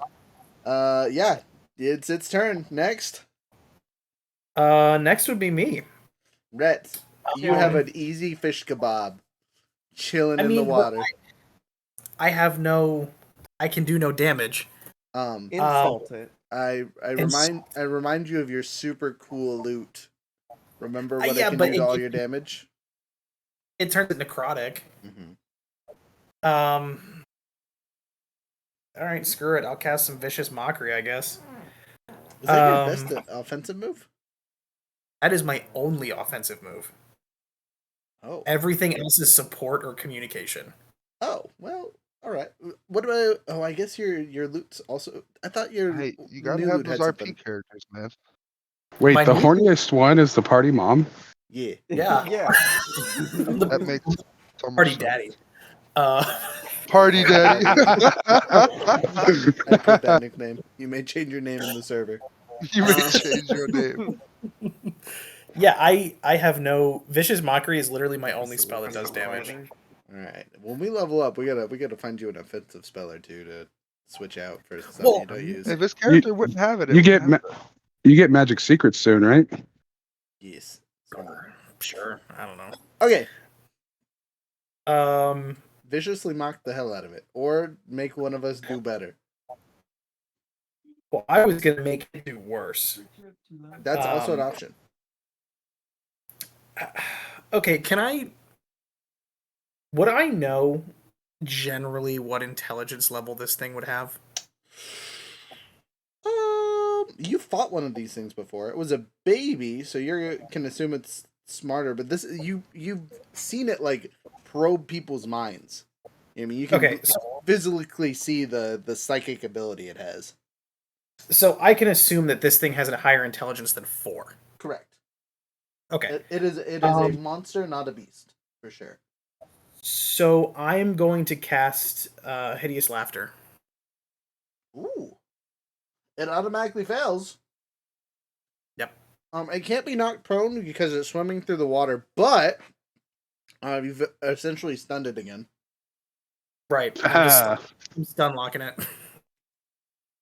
Okay, well, that's successful automatically. Congratulations. It's giggling. You've never heard an aboleth giggle, but it's probably the most disheartening thing you've ever heard in your life.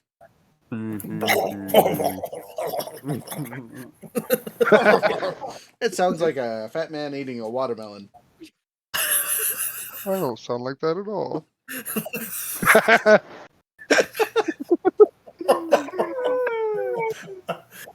Hey, that's pretty good. Okay, I still have a bonus action. I'm gonna inspire Warden. Warden, you have been inspired by the bard's terrible comedy. What joke did you tell? Do you have a joke for us? Do I need to search a joke really quick? It's a little longer if you don't care. Do it. All right. So me and my buddy Kyle were fishing, right? And we were on his boat near a bridge.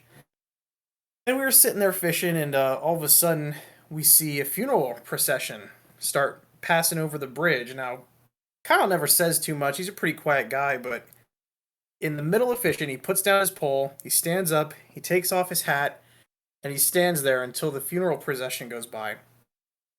And when it's done and he sits back down, I say, "Wow, Kyle, was like, that was really cool. What made you do that? And he says, oh, I was married to her for 30 years. It's the least I could do. Oh. God damn. Got him. Oh. Got him. That's pretty good.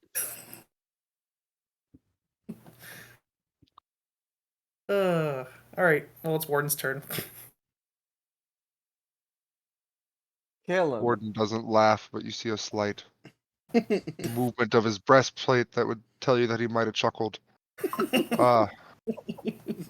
And then he spins his scythe overhead and is going to bonus action move that mark to him. You And then said I'm gonna hit him with the scythe. so you're gonna pull him one towards you? No, Whatever. I'm moving my hex blade mark to him. Oh, gotcha. Hex blade Okay, touch to him. gotcha. You don't actually have to move because you have reach. Yeah, I'm gonna hit him with a scythe. Roll to hit. 19 plus 10. Oh, 19 crit. Hey, that's another critical. Roll to hit. Sorry, not roll to hit. Roll your damage. With a 19 critical. Yeah, it acts like a normal critical because you just expanded your range. So. Do I count as flanking since I have someone behind him? Not quite. If your ally was here, it would count. It has to be a straight line. Okay. 2d12. 9, 20 plus 10, 30 damage. How much? 30? Yeah.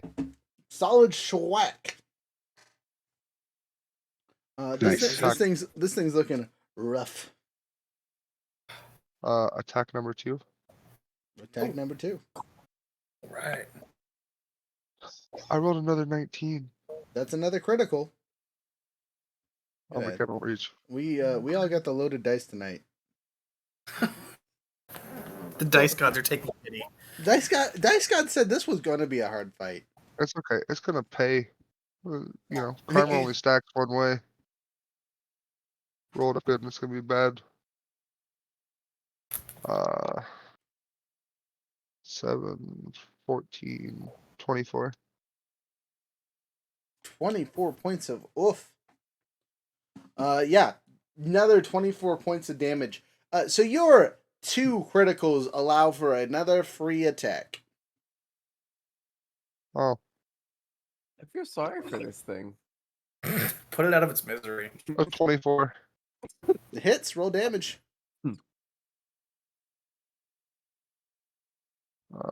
11 plus 10, so 21. Gosh, dang.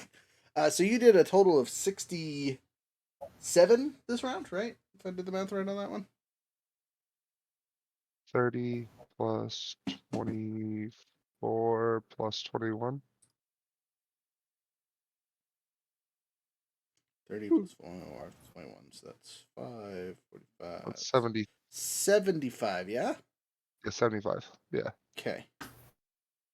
With 75 points of damage, plus the 60-something points of damage from all the other attacks, you finish it off. You hear it gargle, Hey. gaggle, and be upset. Our newest friend over here looks at the party. How so? You guys are now technically out of combat, and it is RP time, or it'll be combat time shortly if you don't get along with our new friend. Well, I assume I would be looking around because the last time I saw this temple, it wasn't ruins. Okay, it is very apparent that quite some time has passed. Your last memory, is once again, I turn off my video and switch things. Perfect timing. Right. Good job, Marzex. Right when the fight ends? No! Yeah, sorry, buddy. I didn't die? You did not. You also missed the turn to finish off some killing blows, I'm pretty sure. Oh, hey, you guys can see all the junk in my background? Let's fix that. Maybe. It'll turn off. Turn on. Turn off, I said? Enter. Thank you. I mean, Marzex also has a roll to make. I have a what? You have a roll to make. You need to make a wisdom save. Before you run off, you were supposed to make it. Oh no. What is this roll? Let's see if I'm crazy or not. You're That's always crazy. crazy. Oh, well, this is not good, guys. I got a +0. I got an 18. Then you're good. Okay, cool. Whew. Then there is no consequence. Say what? And he took 17 damage. Yes, you did take 17 damage from your handy dandy former skeleton. Which did you hear the divine blast of doom? Were you there for that? No, you missed it. Okay. He got eviscerated. Yeah. So new character showed up and rolled 3 criticals for his Eldritch Blast. We got another warlock. Heck yeah. He's a lot of things, but we'll get into that later. Anyway, he took the Moon God's Wrath #title, and shoved it in the character's face. So, as you guys finish the other 2 abelisks, the Lich and the new formed skeleton, the room falls silent, and you can see the darkness inside the funnel, or not funnel, sorry, the fountain clear up, and it is pure spring water. The water you were standing on clears of its oily, viscous mucusness, and it's pure crystalline water. And in the ground, you can see several holes that lead to deeper spots. You would consider that maybe they were connected to the well from earlier, as you can see the bottoms of them kind of match the well's internal walls and whatnot. I have a question. I have an answer. I would like to investigate if there is some form of phylactery, since I am acquainted with phylacteries. So for this lich. There is a back room in the back that you guys have not actually gone to, and most of the area is caved in around it, but there was a hutch area bit where the enemy walked out of. Do you want to go back there and check it out? You're relatively close. Absolutely. You go back there, and in the back is hordes of treasure. You do not see a traditional phylactery by any means, but you do see the attempts of one. You don't know if it's failed or if it's working or what's up with it, but it's definitely not a traditional crystalline phylactery. It looks like someone was trying to shove together bones and dead bodies and congeal one out of bits. That is disgusting. Says you, Mr. Bones and Bits.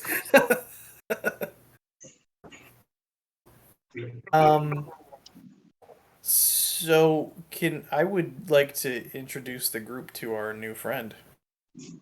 Sure. Give me 10 seconds to tell you what all other loot Sure. that our friend here found. Roll? Nope. Is this the point where we each pick our item?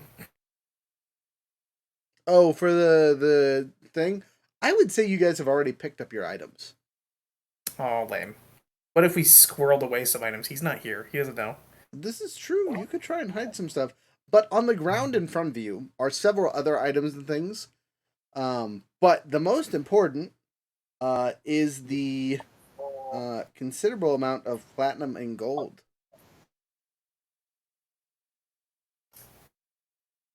Should we each take our share of the gold? It's 1,000 apiece. I say, why don't we just let the boss dude count it out? Bard, you see a very fancy looking harp on the top of the pile, next to what this would be phylactery would be. You guys, again, it is a huge pile of coinage. Along with art and other valuable objects from the temple from prior, and you see the other end of what you assume. Well, actually, no, you guys already found the other end of the teleporty thing. Never mind. I want to snag the harp. Okay, so are we just all gonna be in the treasure room now? Currently, yeah. You guys all walk in there because again, there's not much else. Again, this little hovel, is a hovel. I don't know how else to describe it. Obviously, this lich thing was living here. You can see the mucus walls and from where the aboleth slept most of the time, and all kinds of other stuff. What would you guys like to know about this room? It's not huge. It's 5 by 5 feet. There's no exit. This is the end of the line, more or less. I would like to introduce my character to the group. Please, So, this is the appropriate time to introduce your character for sure. From what you can tell, he's a human. He stands about 6'6" ish, very tall for a human. Not as thickly built as you would imagine someone of that height. He's kind of slender. Raven black hair, clean shaven, angular jaw. Does not look 600 years old. His armor is like a gunmetal gray with silver accents, and he has a large crescent scythe that is now currently disappearing into nothingness. Someone make a history check. I'm great at those. Why not? I got not very good at those. I got a 15. Would we say Freya could have advantage because Sure. of reasons? I mean, I got a nat 20, so. Oh, yeah. oh, there you go. Oh, it's Warden. I think is what you introduced yourself to me as a while ago. I was super young at that point in time. 600? Yeah, about 600 years ago. Oh no. Yeah. Yo, 600. whippersnappers. So, as Val kind of disperses with some Frenchy voiced memory, she introduces this character as the Warden of the Moon, a holy knight, defender of the Empire from 600 plus years ago. Some of you have read about him in history books. Rhett, you've heard about him in songs. There is a alleged connection to the Imperial family. You guys don't necessarily remember or know what it is, but he's definitely there's something in the history books that tells you this man is important to the Imperial family. His loss in the history books is, as Val will remember and remind you, was a great loss to the Empire, and it was this signal of the singular line of Imperials. So before, they kind of switched back between brothers, cousins, whatever, sisters, whoever felt the best position to take the Imperial line took it, took on the name Tullius and went for it. After the death of the Warden, that switching and jumping around thing stopped, and it was a singular line that went from top to bottom. Oh.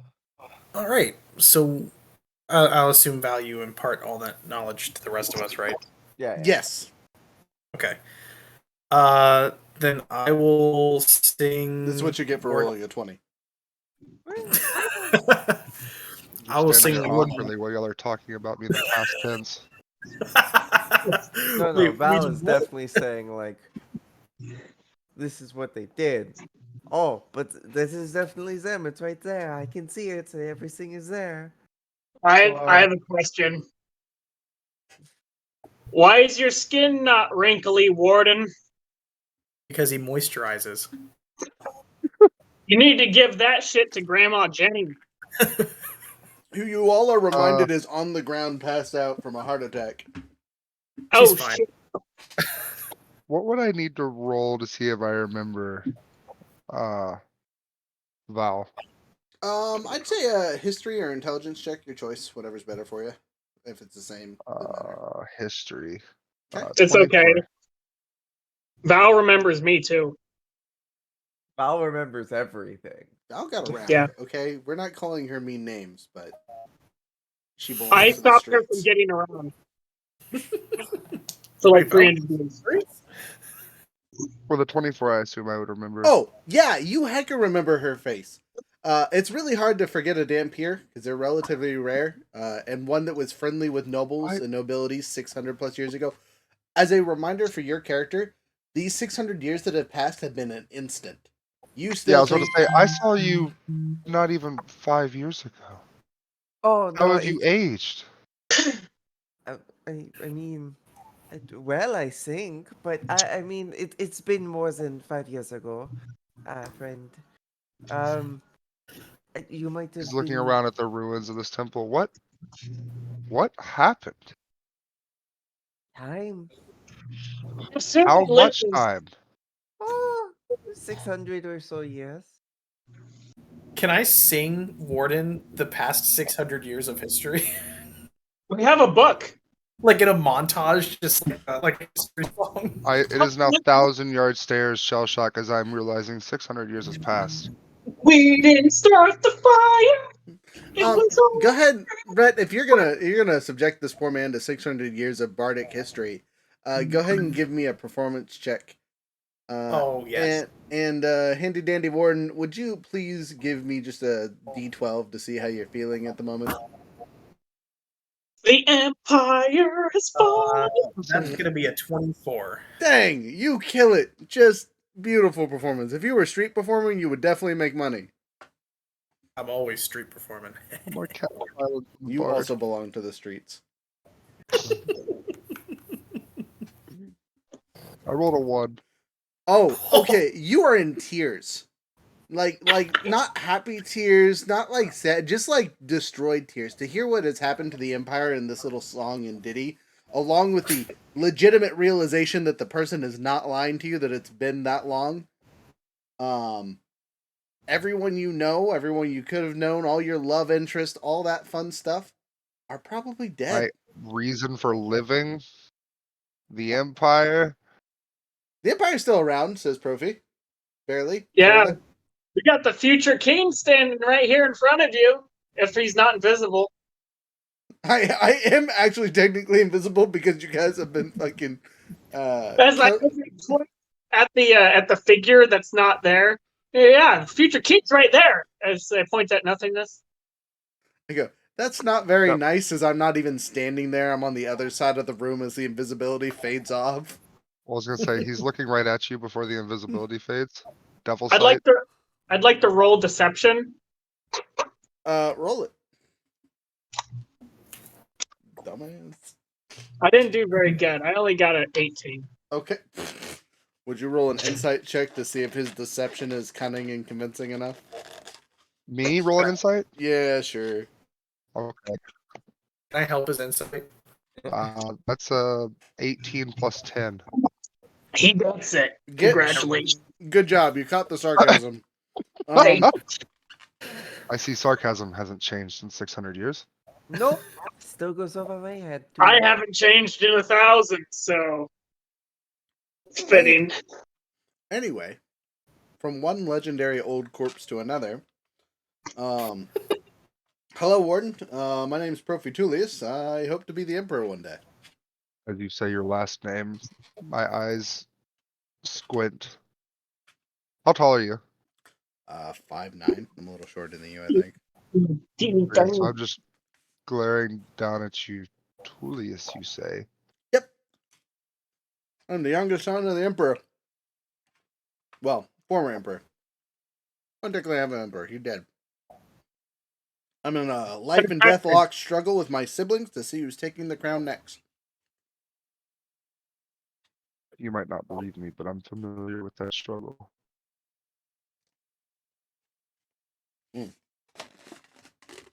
And I'll Well, look to then the rest I'd of the say group you and introduce- probably won, Warden.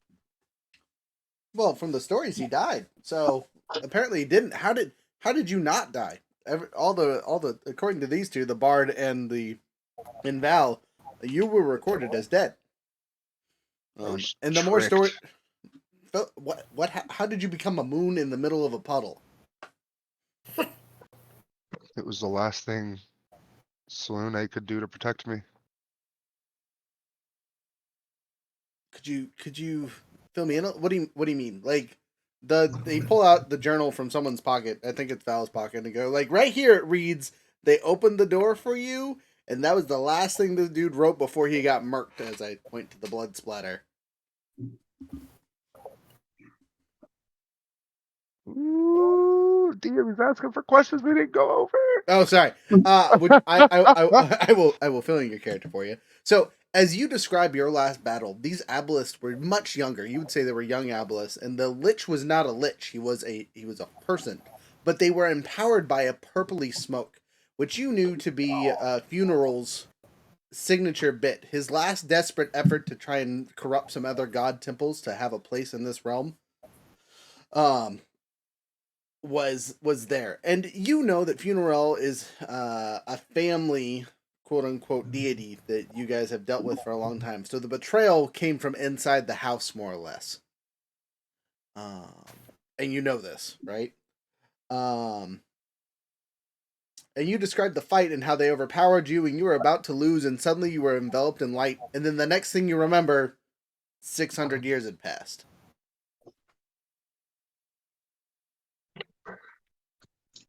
And you're channeling the powers of a god and putting the lich priest to It's death. safe to say that I no longer feel a connection to Salune. Is it safe to say? No, actually, you do. You feel a very powerful one. Okay, good. She's not dead. No, she is not dead. She was just banished along with the rest of the gods. And she has since returned. So there are equalings of whatnot. You're basically a paladin for her currently. I know that's not your class, but essentially that's a role. I'm a you're filling. celestial warlock. Oh, okay. Then perfect. Then you're filling your role perfectly. That's your patron. This patron can be a god. Yeah. I'm gonna say a brief prayer in my head as I feel the connection strongly still there. I have returned to this plane, my lady. Roll me a D100. And, oh.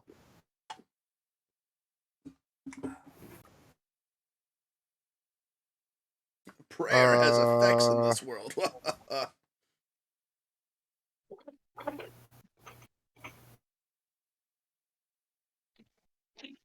What is it if I freaking rolled all zeros? Is that 100? That's 100. Oh.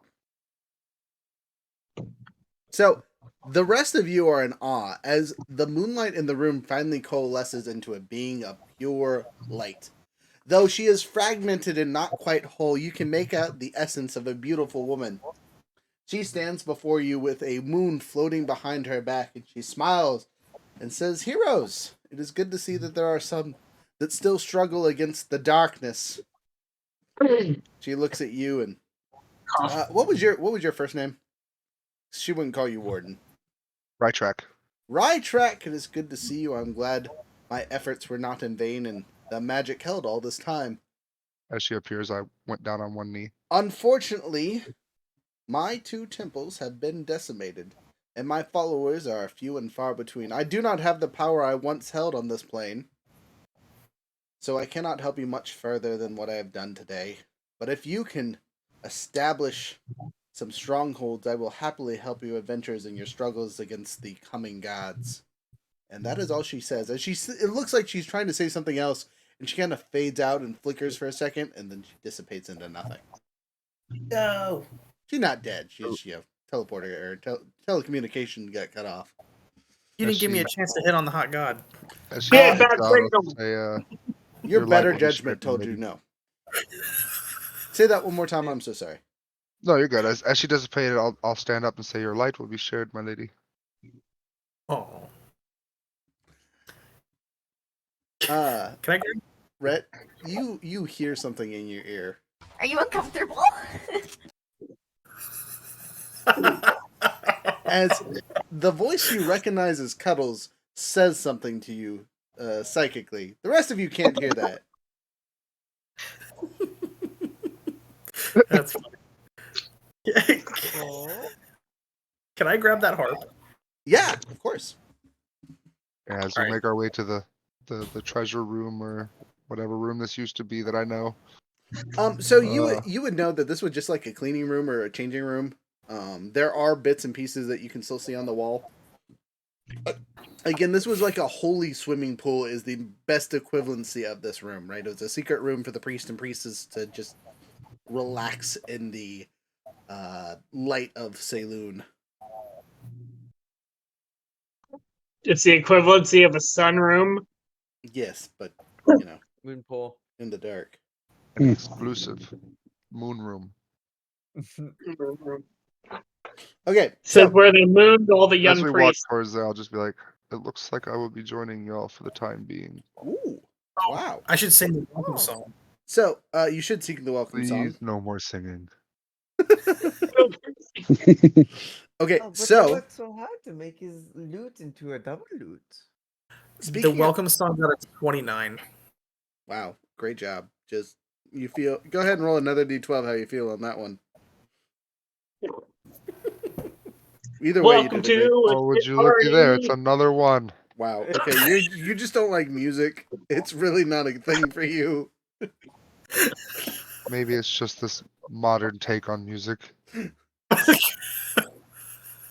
don't like Definitely. pop? Okay, so the harp that you pick up, as soon as you touch it, you can tell it has more to its powers and it must be absorbed into your essence. You can feel it trying to reach into your being. So it needs attunement? Yes. Okay, I'm gonna hold on to that. Is that a musical joke? Yes. Yes, by accident. Most But of my jokes are on accident. make It needs attuning. as a note for you for later for when you look this up. This is Olam's harp. Like OLLUM? OLLAMH. Harp. Harp. Gotcha. We'll keep the stats for later in case you attune to it in the near future. Well, actually, maybe not because I need to go back to the previous screen and hopefully I didn't lose all my other stats. So anyway, there's a whole bunch of art. And oh no, it went away. Any old documents? None that you can see, unfortunately. Could I possibly try to investigate to see if the guy hid anything away? What? Sure. Cool. 17.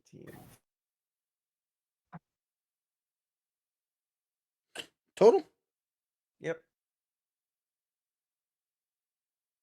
Oh wow, this would be way better roll than the first roll. That's unfortunate. Well, we'll just take those notes. 17 total. As you dig and dive through this pile of coinage, you find a considerable amount of art that was on the inside. So there's a couple extra pieces that he hid. So DM, I got a question. I have an answer. For my second magical item, I got the bag of holding. Oh, okay, cool. That's good. Can I just casually scoop coinage into the bag of holding? Yes, you totally can, but just remember it only holds so much. Yeah, it's 500 pounds. Yep, which is about 5,000 gold pieces. There's a lot of. That's gonna be a minute. While you're looking around, I'm just kind of like meandering and just scooping. This Okay. will be good for our travels later. Are you focusing on, because there's gold and platinum? If I'm focusing, I guess I'd be focusing on the platinum pieces, but Okay. So as you dig through the piles and are filling your bag up, you fill your bag with about 1,700 platinum pieces. Ooh. But I'm going to tell you that takes a good majority of the time, and the rest of the gold is left there because shortly after digging through all the piles and you guys all helping him collect just the platinum pieces, the rest of the expedition comes in.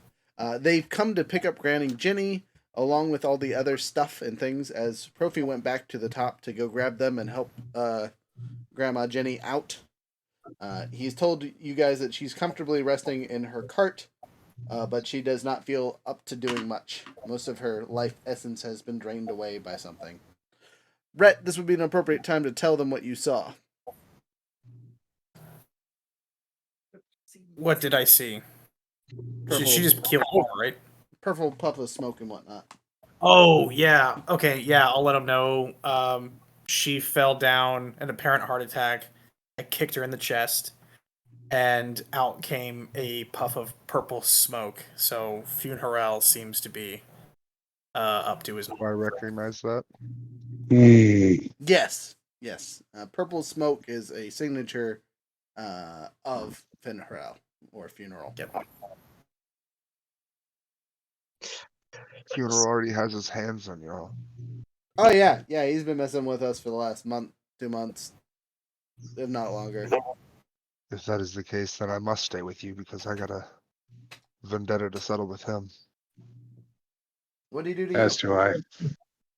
He's the reason I was lost to 600 years. Ah, well, then it seems your quest is yet unfinished, hero. I don't feel like a hero, and I don't know why y'all call me one. You look In my eyes, like I one though. failed my last mission. I mean, you eviscerated a lich and came out of the sky, so. About to say, you kind of like showed up and then like shot this guy. He kind of exploded in light, and then just pew pew pew with more shots on like the arm, the leg, the head, the other While arm. maintaining your leg. humanity, I would say that's a feat that not many could achieve. Then So- your time is weak. Oh, Oh. why don't you? So as you are there, and the guildmaster appears out of the back and smiles at you all, and you see him cast a spell. All of you roll a wisdom saving throw. Ooh. I hate wisdom. Is this a mind-altering effect? Technically, I guess. Not really. You're not getting the charmed condition, but it does make you do stuff. 8. I have advantage against mind-altering effects. That's the only reason. I'd say this applies. 17. 14 God, plus I have pluses. advantage. I'm gonna burn one of my or not one of those apparently. I'm burning one of my dice to succeed on this. I succeed. 21. 21 good. Who said they got an 8? Anyone under an 18. Oh, yeah. That I got an 8. I got 26. Rhett, would you like to 21. use your own inspiration to not? Sure. If I could do that, that'd be fine. Okay. I mean, if I get a 1, I made it, so I don't even need to roll it. Okay. So who just Fran failed? Apparently. Wow. Mind attacks is really not the smart way to go with this group. Anyway, those of you in the circles feel compelled to tell the truth, but since you all succeeded, you don't have to. Fran, you have to tell the truth. It's all right. I haven't picked up a single thing in here. So can I nudge Fran and be like, just let me do the talking?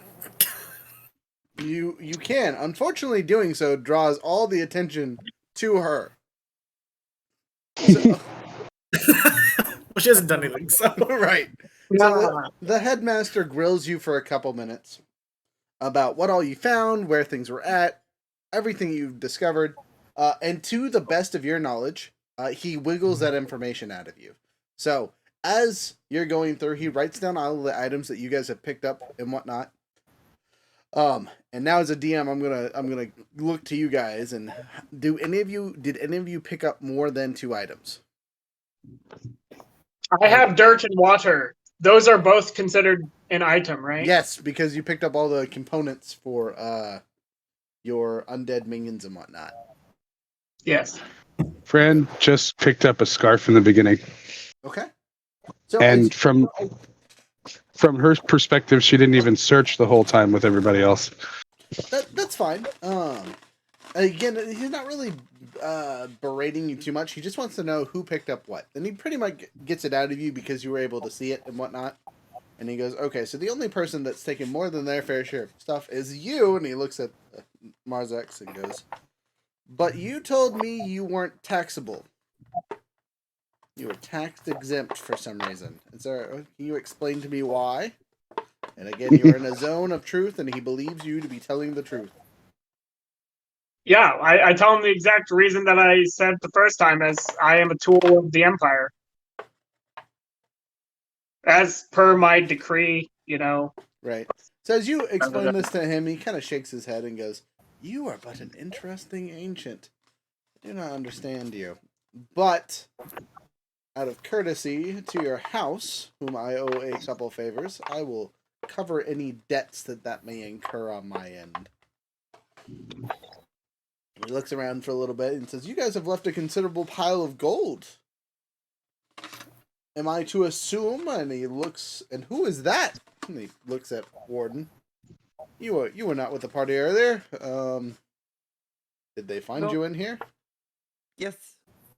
Oh, that was a joke, but Warden doesn't say anything. He's just kind of like eyeing this man. I had him hidden under my cloak the whole time. He was a resident of this place for 600 years or so. The guildmaster goes, "Oh, just 600 years, huh? Nice. Okay, yeah." He shakes his head. "I wasn't even around 600 years ago. But like, what is wrong with you adventurers, you royalists, just being old as shit?" Hey, that's only you To be guys. fair, one of us had a heart attack recently. The youngest old person had a heart attack. I just want to point that out. And I'm not a day over 30. That's true. So- Now, okay, all right, I'll give you that. That's a fair statement. As Contrary to the 600-year statement. as you look around, he goes, "Wow, that pile of gold looks like it belongs to me, and we'll just say everything that you guys picked up at this point is yours. Is that fair? I know that wasn't quite amendable to the contract, but there it is. And then I will pay the 6 of you your 1,000 gold apiece." Okay. All right. He pulls out 7 diamonds. He goes, "I hope you're amendable to this option." Oh, I prefer knowledge. He looks at you. Excuse lightly. I wasn't paying you politely. You were not part of the contract. Shrugs. He hands you your gems and says, "Well, I have quite a bit of research to do and excavating. Obviously, this probably isn't the only treasure in here." And he looks through and sees some of the artwork and goes, "Oh yeah, yep, this is gonna be good." And he dwindles away along with several of his guildmates. They start going through stuff and separating things. And as you go back through the tunnels of the sorry, brain not working here, temple. You can see that they've already been cataloging and tagging items that you guys maybe missed or didn't care about. There's all kinds of tags all over the place, so they've been doing this for hours, it seems like. As you guys exit the room, you're greeted by one of Ginny's manservants, and he says, "I have good news and bad news." Bad news is she's dead, but the good news is she left us all a bunch of money. Oh. Then I have bad news and bad news. Oh, well, I mean, at least you're honest. She's still alive, though I do not believe she will be able to continue with you for a bit. She has expressed her wishes to continue traveling with you, but I would not recommend her getting out of the cart anytime soon, except for mandatory reasons. So what's the good news? That she's alive. Right, that was the good news. You didn't And seem then he upset said about that. he's changed his tone. Thank you, Oh, Gonzaga. You're a terrible salesman. That's regrettable. She was a formidable warrior. She's still around. She's just old. So, Yes. We should go to She's still alive. She is just going to be needing to take a nice nap. Should we sing her the goodbye song? no, I do not think we need to sing her the goodbye song yet, friend. She'll probably recover, hopefully. What about the reanimation song? Why don't we come up with one of those? She has to die fully for that one. Yeah, I know. Are you suggesting we murder our friend? No, To reanimate her? in case, she wants to fight the good fight in the future. Yep. Fran looks through her herbs for anything to comfort her. So you guys get to the cart and take back off towards the city.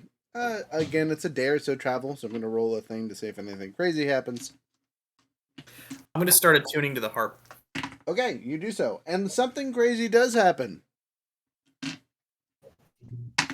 Nothing. No, As you guys are on the road, you see a pair of humanoids arguing in the middle of the road. You're about 2-3 hours away from the city at this point. Do you intervene with their conversation? They are right in the center, coming your way. Yes. Can I overhear them before we get there? Not necessarily, because again, you guys kind of come up on them on a thing and stop, and they're arguing out front. It's something to do with money in a business. Is about all you can catch before they turn to you and say, "What do you want?" You're in the middle of the road. Yeah, it is kind of you guys that are in the way in this situation. Why don't you just run us over, you creans? Thinking the road's just yours? It's everybody's. We got places to be. They seem to be Wasn't trading stop back and forth in arguing. this argument. Can I sing them the "Get the Hell Out of the Way" song? You can roll your performance. Can I 20. clap to it? You are doing great. I do Well, magic. my performance is plus 10. So So, what's this business? What is it? What's the business you're talking about? You're very quiet, friend. You look around for a second, and as soon as you mention it, they say, "Well, we're looking for investors, and this fool is out here trying to be an explorer when we should just head into town and try to talk to the people in town." What's the business? He looks back and forth. We're trying to restart Lightning Wolf Industries. What's that? Why did you just die over there? I hate you. Sorry, I think it's a good idea. So as they look about and go, it's a magic items shop that was at one point world renowned. At this point, there's Just only 2 left in the world. Yeah, go ahead. I got a 23. Okay, so as I just said, it's a well-renowned magic shop that adventurers use to trade their items into to get paid more. And basically, they were the Walmart-esque of magic items. So you could basically go to any one of their stores, and there's one in each major city, and buy and order items as necessary. They were well stocked because they always had adventurers working for them and paying them out. They charged fair wages. They teleported items amongst the stores, so if some store had an item that you needed, it was done instantaneously. They were also connected to a whole bunch of enchanters and other things that can make items. So what At you're this point, there telling are me- 2 stores left, and only one of them is actually operational, and it's more of a historic yada yada than anything else.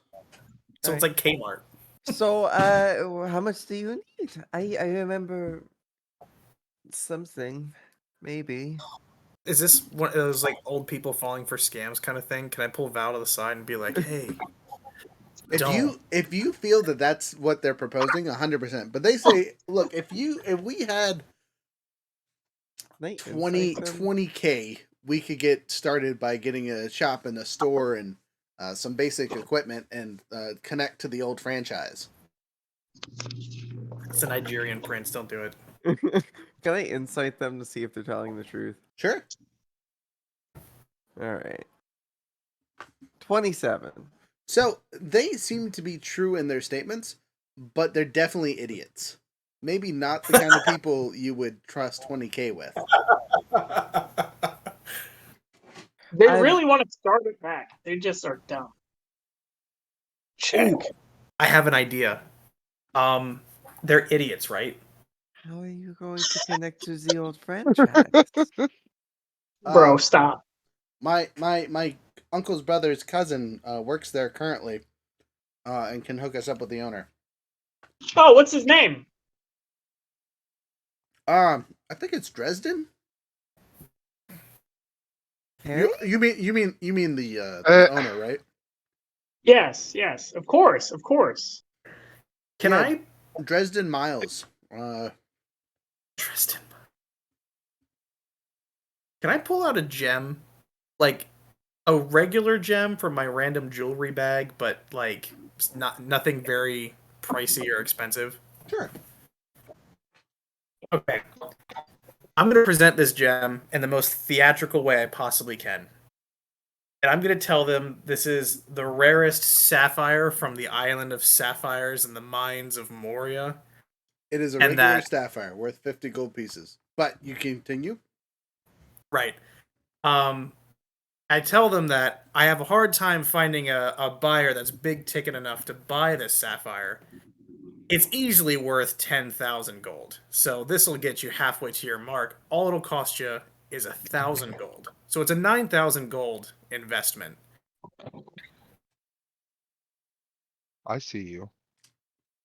I'm familiar with this scheme. Do you whisper that or say that out loud? I'm sitting in a cart. All you hear from me is a heavy boot just tapping slowly faster and faster. So as you do so, they're gonna roll an insight check on you. What do you want me to roll? Nothing. Deception. Oh. You don't need to. It's a 2. They fawn. Your passive deception was better than that roll. They fawn over this super crazy cool emerald, and they say, "Look! We don't have the money for this, but if you give us that to sell, we'll write up a contract and put you in the percentages off the bat, guaranteed money back eventually." Well, then, in that case, since this would get you 50% of the way to your target, I'll take 30% of the business. 30% of the business. Do you know how much money this will start making once it gets into Flare? We were going to offer 10% for the full investment. If you were doing half, we'll happily sign away 5. Let's talk 12. 12? Are you crazy? No way. I mean, to be fair, he did reasonably lower it. I did. I took off 18% of my original offer. And this is 50% of your seed. Well, we still have to sell it. I'll take 10. That's the lowest I'm going. Okay. All right. Fine. Let's sign a contract. 1 sapphire for 10% of your business. You do so. You write up the contract relatively quickly using some various magics and whatnot. The only thing it needs is a seal of your blood.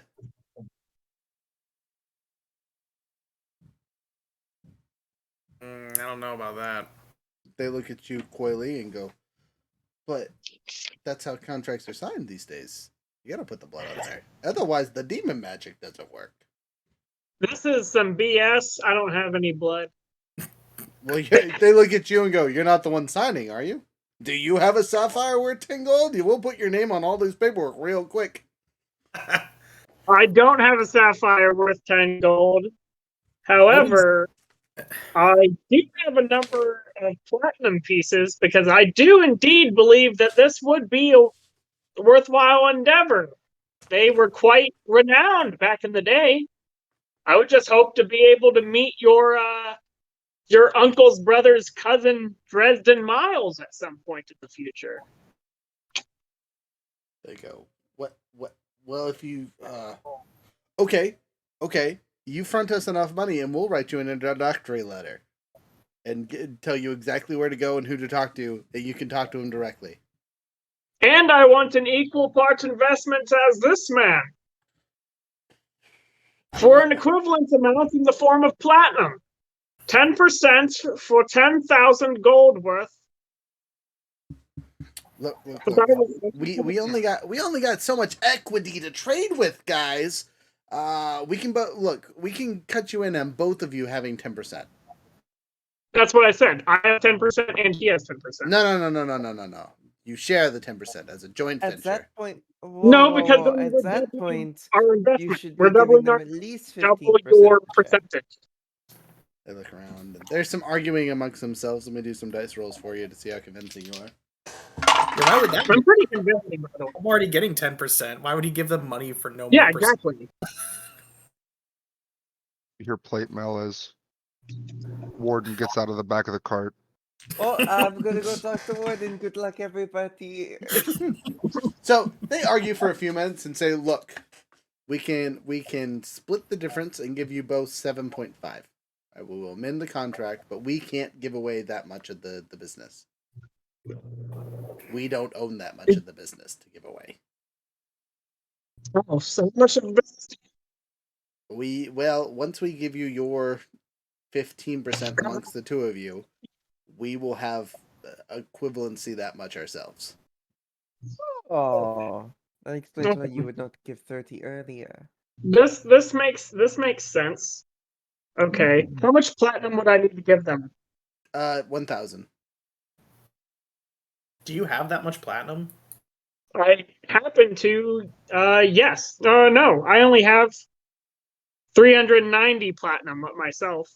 I was about to say, I think we are the richest people, and I don't have nearly 1,000 platinum. I have 390 platinum, and I have 1,570 gold. Can I slip Marzex another gem? This is the rarest emerald from the Emerald Isles, from the mines of Morkaida. No, but I do have the diamond he just handed me. So a diamond, 390 platinum, and 570 gold. That's not enough. I know it's. So you're offering money you don't even have. I thought I had more, Jay. Let's offer them a chunk of salt they can sell. I'm gonna insight check these merchant people. Roll it.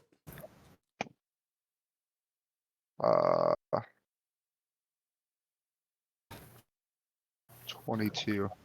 So, with a 22 insight check, you realize that these two merchants are more than what they appear. I cast Sense Good and Evil. You detect evil.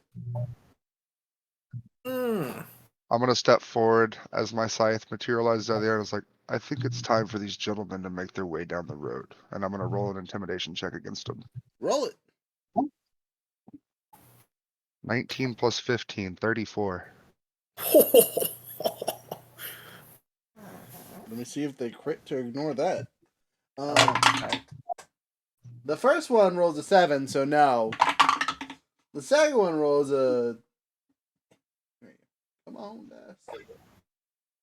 2, so definitely not. As they reach for their new pair of pants, you see them shink off into the distance. They say, sorry, we can't take your gold, your diamonds, nothing. We gotta go. As they are leaving, you can kind of see tails wrapped around their necks, almost like a collar. Can't even sense evil in front of you, then how far are you actually gonna get? And I go back and get back in the cart. Let's get to the city. You do so!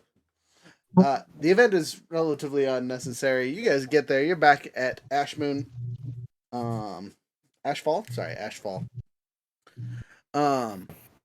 And it is as expected. You know, the city's bustling and brimming, and there's nothing super crazy going on. You guys will remember that you need to hire a fleet to go across the ocean, or jump over to the teleporty bits and use your teleporty coin to go to a teleportation circle somewhere on the other continent. That's what we should do, because otherwise it'd take too long. Well, what about we have the boat? We have the boat. You do have I have boat. a real important question. Huh. Yes. So most major cities have a teleportation circle. Yes. With the teleportation circle, since I was in the military way back when, I have the teleportation circle spell, would I know sequences for a few capital cities? A solid question. You actually have the spell on your character at this point? Yeah. Then go ahead and roll me a D12. That's a D10. Where's my D12? Fuck. I just had it. There it is. A 12. So you know 12 major cities. Oh my. So, I will allow you to pick those out and add that to your character later, looking at the map. But the content, I don't even know if there is 12 major cities, to be honest with you. Yeah, That's let's do that number divided in half. you want to divide in half? Yeah, Okay. let's do. I know 6 major cities. Okay, so I can tell you 6 major cities that you know that have teleportation circles. Are you ready? Let me get to a spot where I can write them down. I just realized. I'll be right back. Okay. Imperial capital. Ash Moon. All right, go for it. All right, so first one is Gate. All right. The next one is Lineage. How do you spell lineage again? Leniage.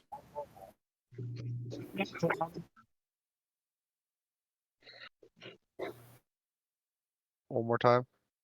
Leniage. Okay. Next up is Elpine. Elpine. All right. Obviously Ashfall. So Asfall. All right. Finn. Give him Finn. No, the Finn doesn't have a teleportation circle anymore. It was destroyed. Oh. Avon. Alvon.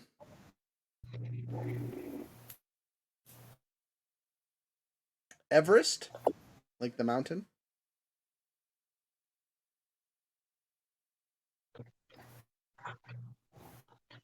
Elf. Eleph. Slightly different than Delph. Elf. And the royal capital itself. That might be 7, but literally you don't need to worry about knowing Ashfall or not. So Val just has that ship, Mm-hmm. and we just got somebody to make this ship useless anyway. Definitely not useless. Having a boat is super handy. That might be handy when we're fighting on the Turtle Island, having a warship of some kind. You know what? So you have Thread to be manning the Turtle Island, and then you have Val being a captain of a ship. So if you will remember, the ship itself says "Do not place in water," and also has a whole skeletal crew running about on it. Those were the major points that you remember about the thing. Maybe is it a flying ship? Doesn't look like it. I'm assuming. Don't place in water. I don't know if any of your characters have actually seen an airship. I don't think so. And there is a Or at least difference not- between airships and flying Alright. ships. So Maybe sorry, I'm not Val. trying to say I was talking to roomies who just got back from work. You're good. Where are we trying to go? You I guys say just to my newfound friends. so the royal capital would be the most direct place that we're trying to go, but they were just going to sail across the ocean to reach. They're as a group. Their goal is to obtain an area, like a city or whatnot, that is highly defensible to fortify to deal with the incoming wrath of the gods. Why? Might I suggest a faster way than boat? If we can teleport for free, yeah, that's a faster way to do it. Do y'all want to go right now? Well, I mean, we could. I did want to see what the boat was like, but Oh, we don't need a boat. Absolutely. I'm gonna step away from. Where are we right now? You guys are in Ashfall currently. In the middle of the city, just standing out on the street. Edge of the city, but yeah, basically. Just gonna walk up to, I guess, the building closest to us and take out my little piece of charcoal and start writing some runes in a circle. And can't remember what sigils were for the royal capital. I think it was this. I finish it. I place my hand on it, and a portal opens. Okay. Royal capital, right this way. Would you guys like to step through the portal? Sure, why not? It's been a while since I've been here. Sure. I look at the portal. I look at Profi. I look at my hand. I look at the portal. I look at Profi. And I say, well, here's to not getting executed. I high five him. You whoosh through the portal. The rest of you follow? Yep. Yep. All right. Grandma Jenny, who is behind you all, and with all of her peeps, tells you she's going to take the more traditional route, and see if she can find some help along the way. But she will catch up with you in a month after she finishes sailing. Oh, I'm going to need to find a new blood bag somewhere. A what? Says Profi as he steps to the portal. I'm going to need to find a new blood bag. What the fuck did you just... Woo! We're gonna talk about that later. Wait. I have a sound. 30 seconds here. Have you been drinking, Jenny? No, not Jenny. It was one of the men. Sorry, that was way louder than it needed to be. So old.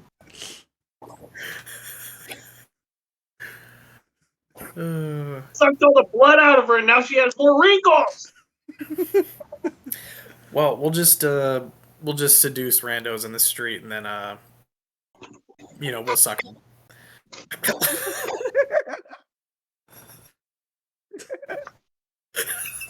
Y'all are nasty with your blood problems.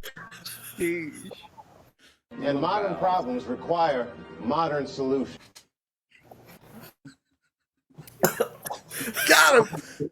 Let's go. All right. Anyway, jokes all aside, you guys move forward with your teleporty bits through the stuff and the thing, and you are in the royal capital, way ahead of the DM's plans.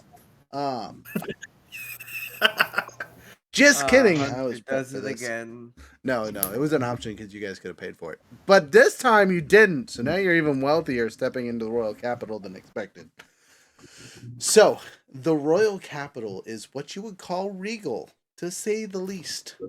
The majority of the buildings are whitewashed stone, and you can see magic users of various degrees going around cleaning things with prestidigitation and mending, and everything is nearly perfect. It isn't like marble white, it's legitimate stone or metal, but it is pristine, as if it was just laid that day. And you guys teleport to the teleportation circle in the royal capital.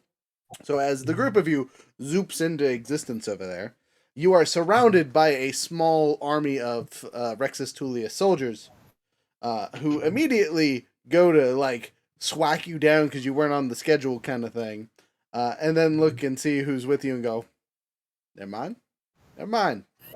Welcome to the royal capital, Prince Tullius.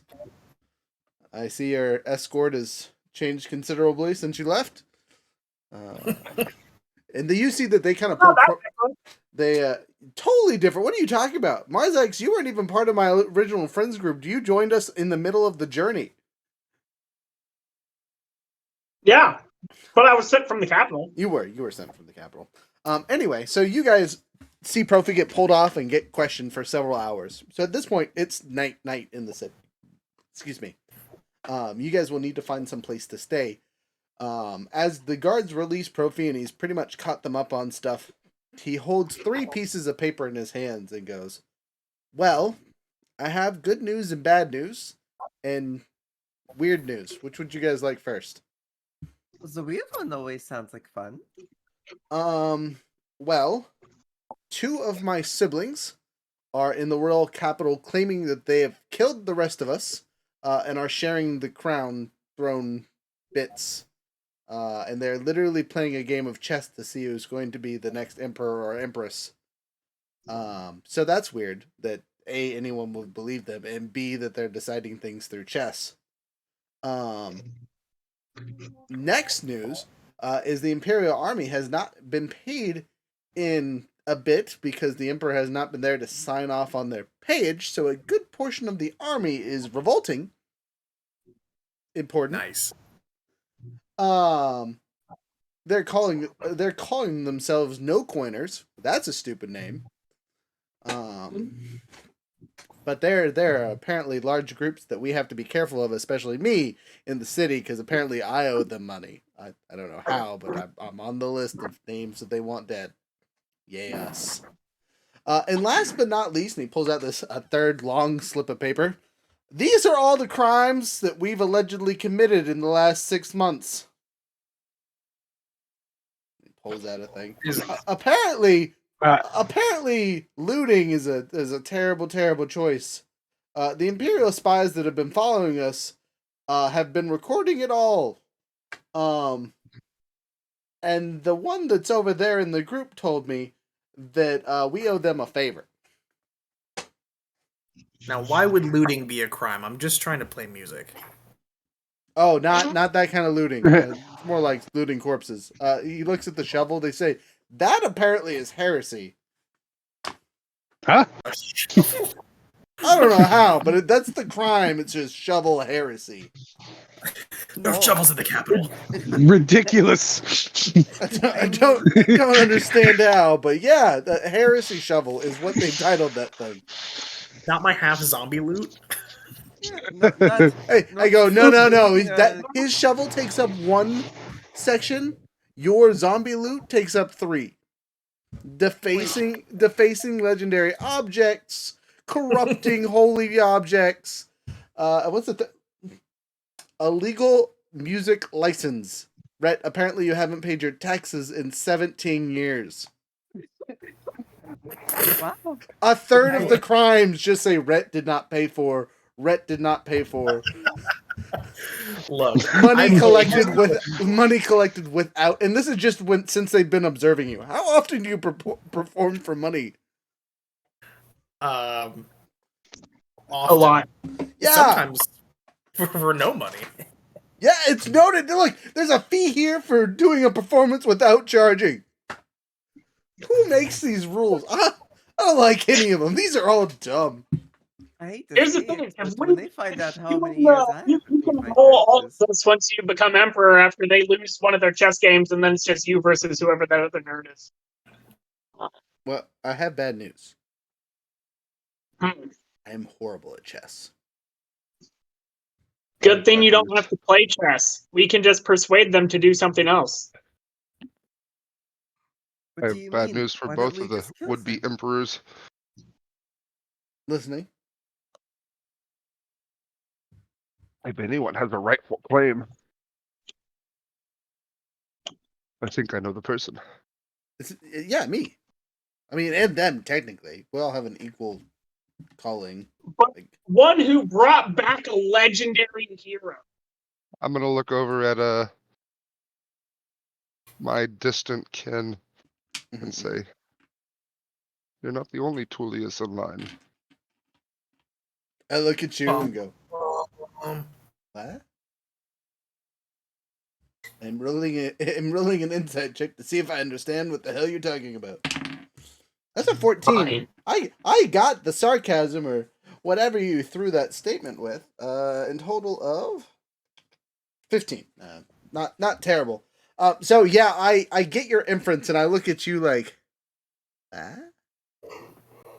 what Give do me you? a history check, because I feel like out of everyone in the group, other than Freya's character, you would be the second most likely to know my true name.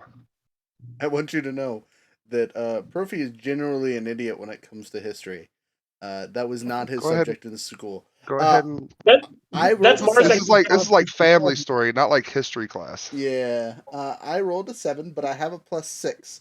History is the one intelligence thing I'm good at. So total of 13. I was gonna say, because it's a family thing, I would say even give yourself advantage. I don't need to. DC Can is I going to give have him on a this one. badge of genius? Let's make him really know it. You don't need to. It's fine. I didn't critically fail. After a couple minutes of thinking into the stories that you told us and so on and so forth, it clicks. Oh. Oh, that would make you some kind of like times 10 great uncle. What? Why is there family members just popping out of the woodwork? First we had Grandma Jenny, and now we got you. The rest of you hear this statement, and Profi is relatively calm. I'm gonna roll a d12 to see how that's hitting them. Great. You know what? I'm not even mad. Just like the more the merrier.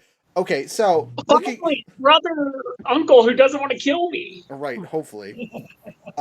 Looking back, and I go, I would agree with you wholeheartedly, except for we're way past your possible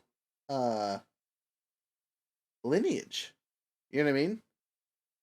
The tree Oh, has I grown understand. much taller than you. But I will substantiate your claim if you need me to. I turn and I look at Profi. I say, I have a deal with a paladin, and I don't intend on breaking it over your great great great great great great great great great great uncle. I mean, if Profi wants to just let him do it, it's whatever. I guess Then it it's depends not- if these then it's two are not- actually the idiots y'all have portrayed them to be. Right. Well, but that's only two of the like 17 of us that are still alive. But you well, said I there's mean, only the two two alive. here. Why don't we just get rid of them, and call it a day for them? That Seems was like that they're was my just- suggestion because I told you I suck at chess.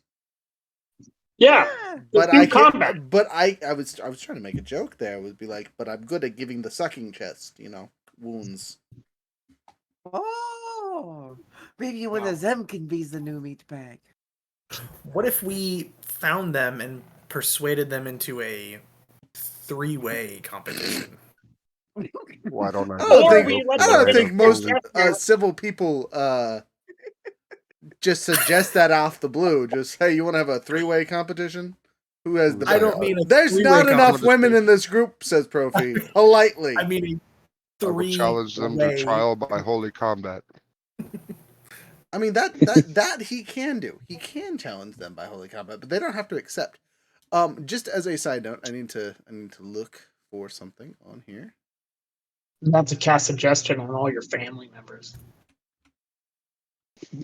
Fran says, "Hey, my bleeding heart of a brother died to protect this guy. I'm going to see it through." Finally, Wow. it's almost like I've been traveling for I don't know how long with this man to turn him into the emperor just to get to the capital and hear that it won't happen. Not on my watch. Too old for this shit. Too old. Turn into Danny Glover for a second. I'm too old for this shit. Well, I was trying to get the names of my siblings, but the computer is freezing up really bad. So that'll have to wait for another Mistake session. 1 and mistake 2. Yeah. Right. Anyway. So but I think we should deal with this first. Before we deal with my family in town. He pulls out the crime slip and says, if we clear our names, we'll have a much easier time getting around the city for the guards that are loyal without having dumb bounties on our head that they can just be like, we're going to arrest you randomly. You know what I mean? Knowing my other siblings, they probably have people in there looking for us.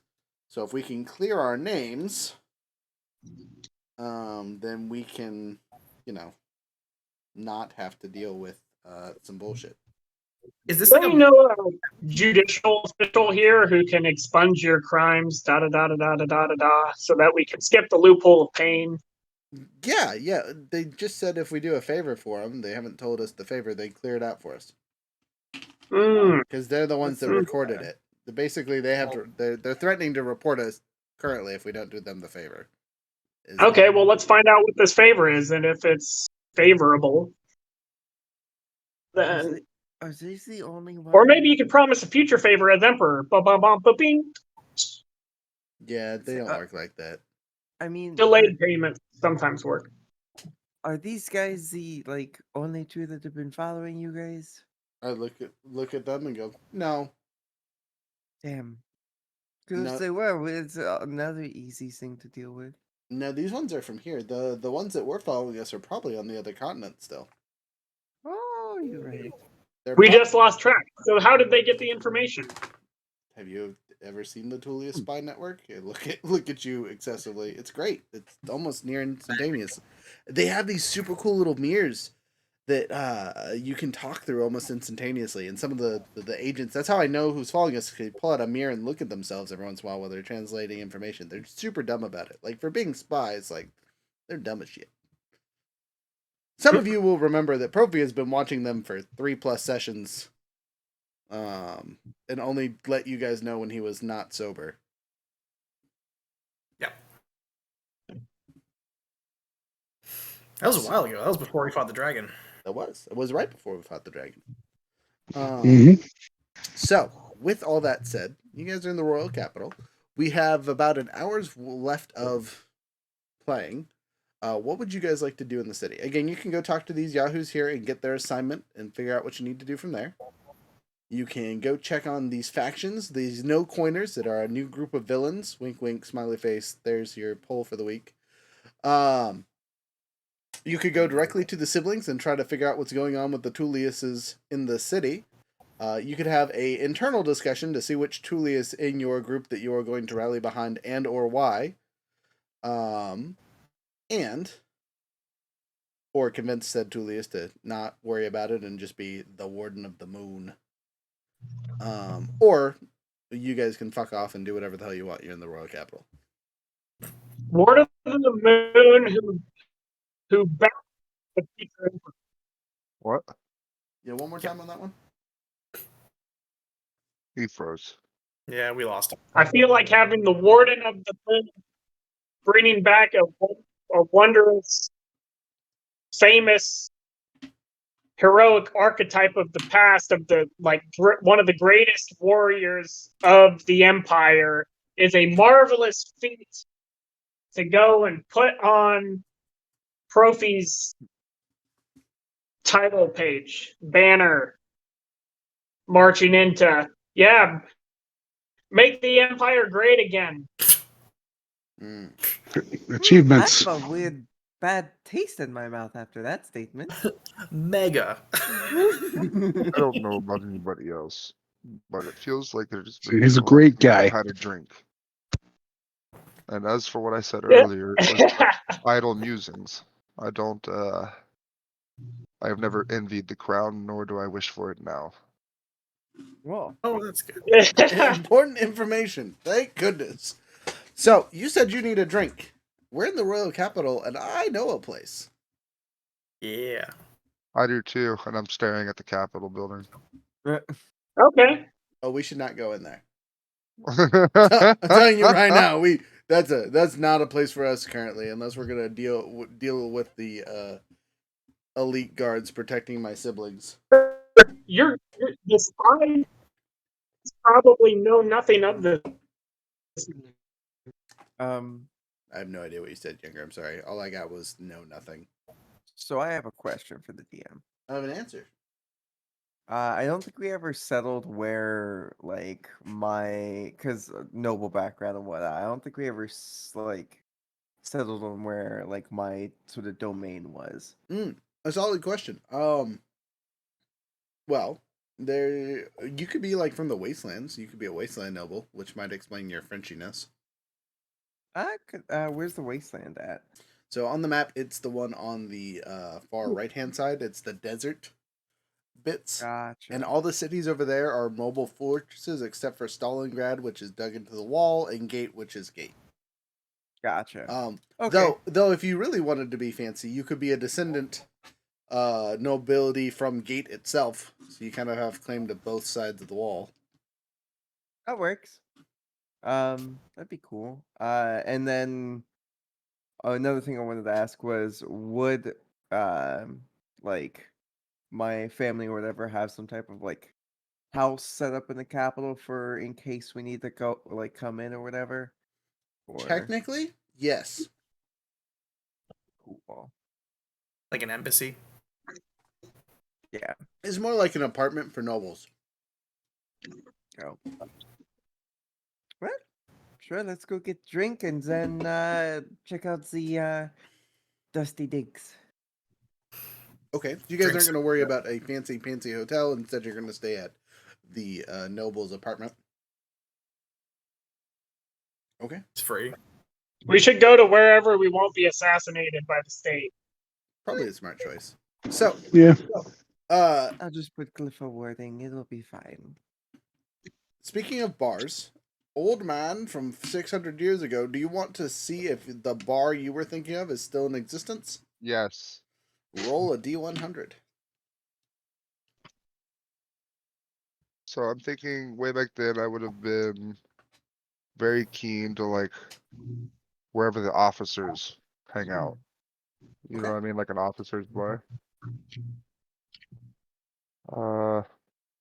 86. So, as you lead the group to your old watering hole, you come across what looks to be a small casino in the place of your old bar. Though the bar still has the same name. What was it called? Captain's Cup. The Captain's Pub. Captain's Cup. Cup, sorry. Okay, the Captain's Cup. It's the same. The only new addition you see is on the signage itself. The cup now has a pair of dice above the traditional cup. What the fuck is this? Brophy turns to you and says, "It's the Captain's Cup. It's a casino." It could be worse. It's at It least used to be a named- bar. I mean, there's a bar in there. It was built around a bar. The elvish owners sold a long time ago, apparently, to some gnomes, and the gnomes have spiced it up since then. Rhett goes in. Rhett goes in. Rhett, go ahead and roll me a Constitution saving throw as you enter the room. Okay. 12. As you enter the room, pheromones hit your nose with a ferociousness, and you gather horny bard syndrome. There is a plethora of scantily clad people all over the place. Pick your flavor of the month kind of area. They're serving drinks. There's people gambling everywhere. There's people at a bar. You are at home. This feels like the right place to spend your money. Yeah, boy. All right. Can I use my what's it called? Counter charm? No. Popular by demand. And makeshift stage and just start trying to gather attention and money. So you finagle your way up to the top of the stage, right? There's like a burlesque show going on currently, and you're just treating it like a theater standing point. So you take a step forward and start your stuff. Do the rest of you enter the area? Oh. He says, "No, this is not the same Captain's Cup. I am not a happy man." I don't like it. It's not mine. It's different. The important question for the rest of you, though.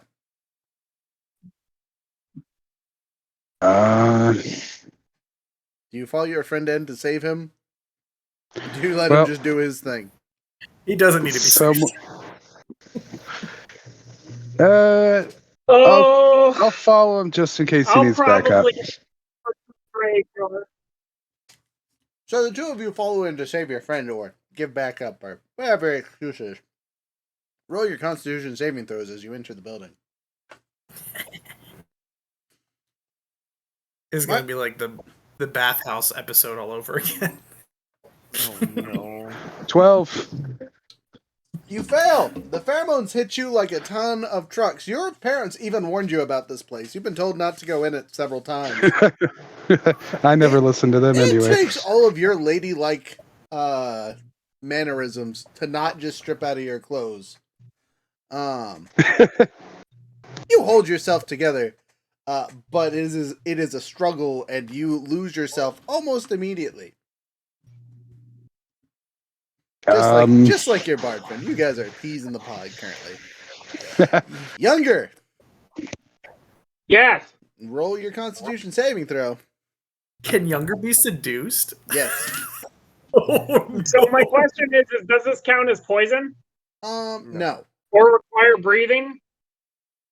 No. Does it count as disease? No. It's just I'm immune pheromones. to disease. It's not a disease. I can't be charmed. How can you not be charmed? I have advantage. It's not that I can't be. Okay, then you can roll at advantage, sure. Okay, is it a wisdom save? No, it's a Con. Constitution save. If only we had leveled up already. 19. How much? 19. 19. You fail. Damn, that's a high score Whoa. too. This place is It's crazy. 25. It's 25.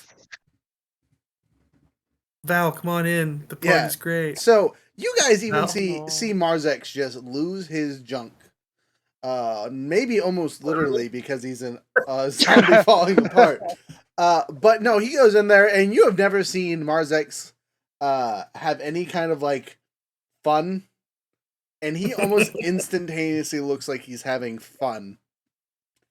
I look to the two remaining individuals outside the party palace here and go,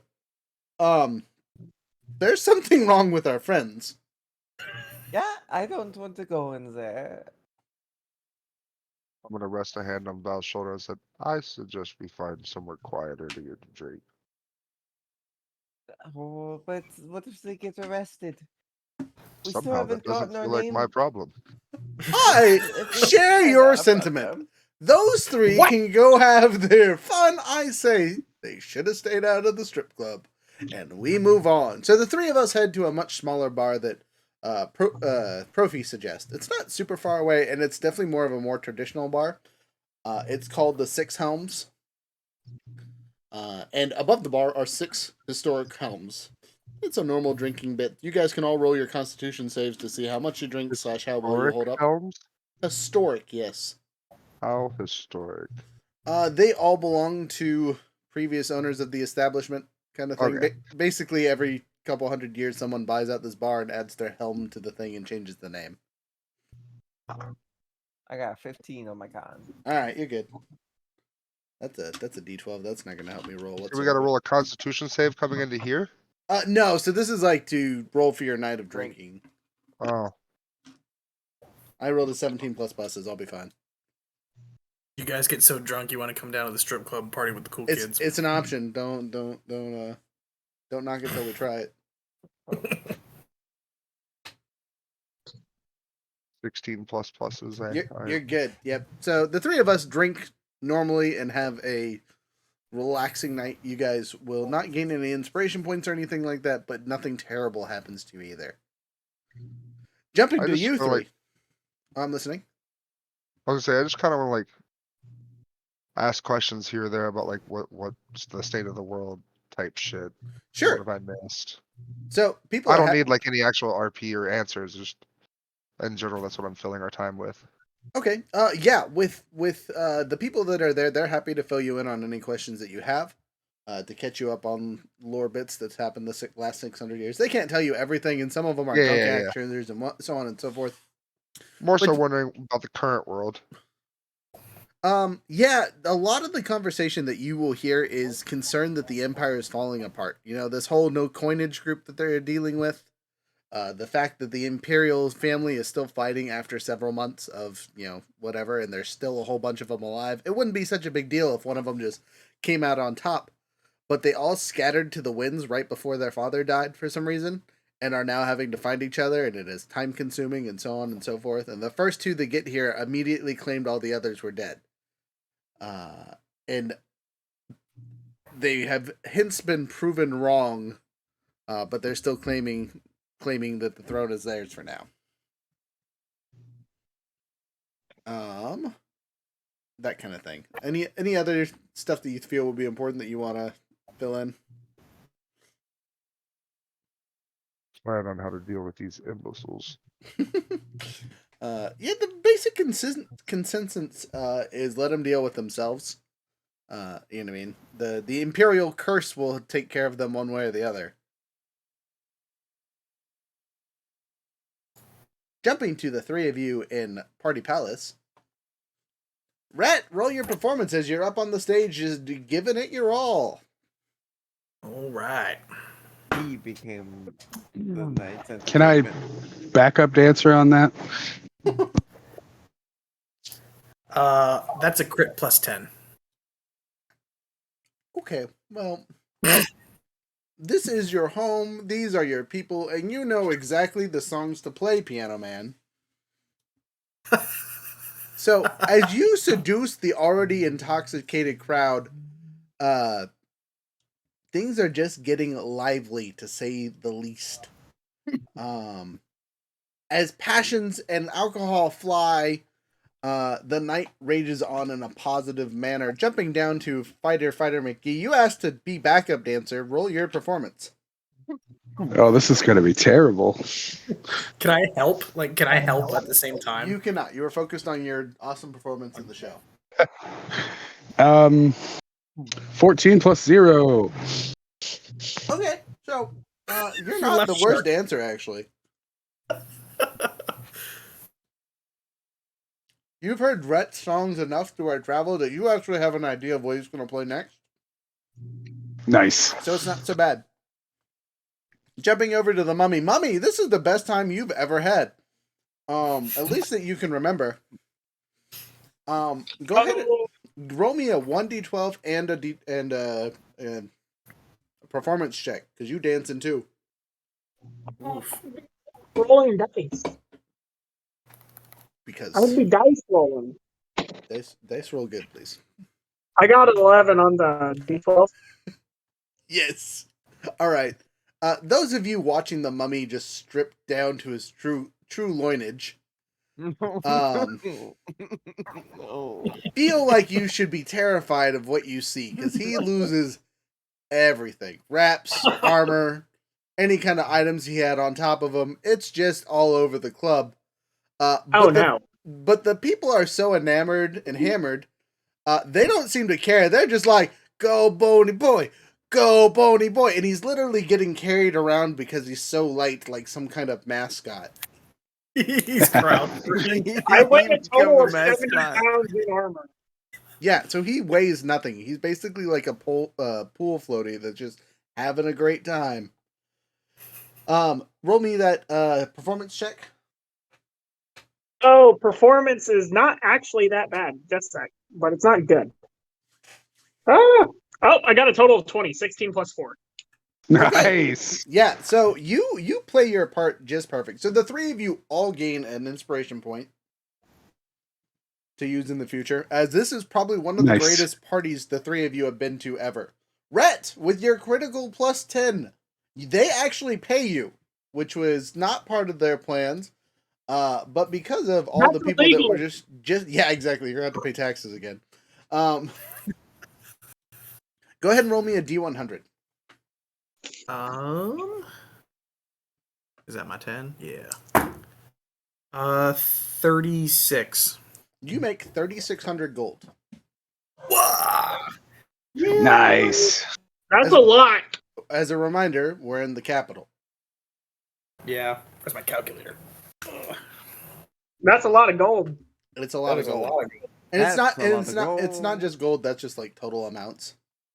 So if you want to take, you got copper pieces. If you want to take bits and chop it up into smaller amounts to make more sense, that's fine with me. But goldage value. I will give 400 gold apiece to my backup dancers. Backup dancers 1 and 2. You get 400 gold for just hardying. I run around and hype up Rhett's name. Okay. Are you the hype man? Hype woman indeed. Yes. So as she goes around the place and things and hypes Rhett up and just keeps the partying, you guys lose track of the night and wake up exhausted the next morning. Oh I can for exhaustion. Except for the Mummy, who now has to put all of his stuff back together because It's effort. He is not exhausted because he can't be.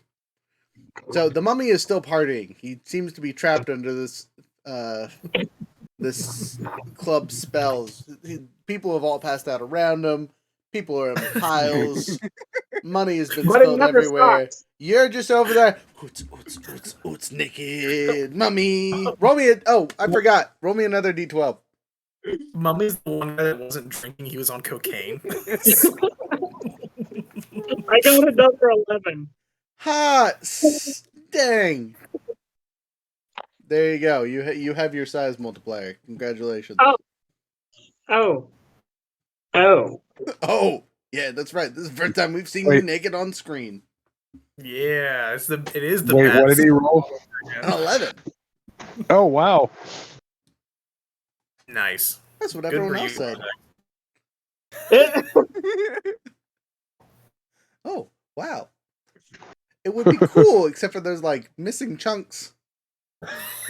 It's real shriveled. It looks like someone chewed on a pencil. Looks like a mushroom. Looks like someone fucking chewed on a pencil.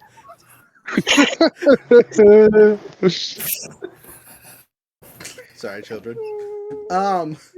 Standing prouder in the honeymoon is digging it. Oh my god. Oh, fuck. Are you uncomfortable? I forgot Cuddles is also with me. I don't know what she's doing. She just having a great time with you. She's still being who she is. That's funny. Ew. Well, 3,600 gold for an exhaustion level. I'll take it. Hey, that's pretty good. Yeah. That's pretty good. So as you guys wake up in the morning, Bold of you to assume I slept. you all meet up where you were supposed to with Val the night before, and exiting Val's apartment are the three of us, who look relatively well kept. Nothing crazy happened. We were responsible adults, unlike you children. Oh no, I definitely sat up all night. I'll eat the exhaustion level. Logically, I'm in shell shock right now. I've just missed 600 years. I wouldn't have gone to sleep. That's fair. That's fair. So you're a little tired, but the rest of us slept like kings and queens, mostly because that's the size of beds we were on. Dun dun dun dun dun dun. There was a very fine layer of dust over like everything in the apartment. And in the bar. Oh, yeah. I'm clean of dust.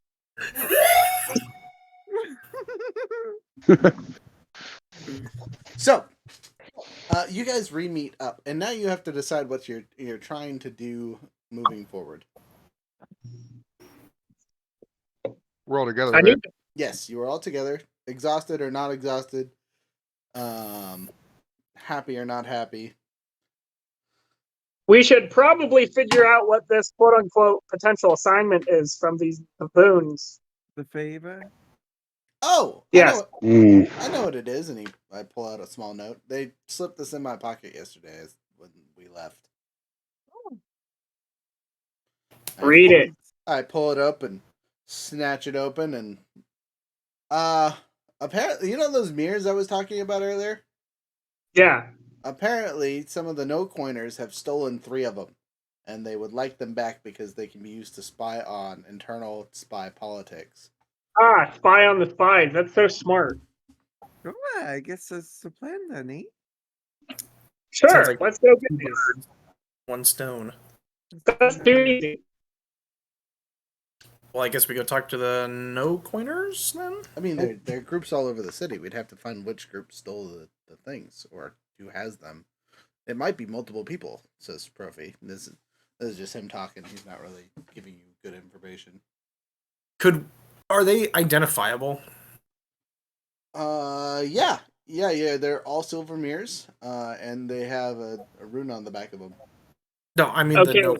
but can they be tracked? Can like one mirror person find another mirror person's location? Oh, I don't know. I don't know. We much should about ask them. We should go to the guard people.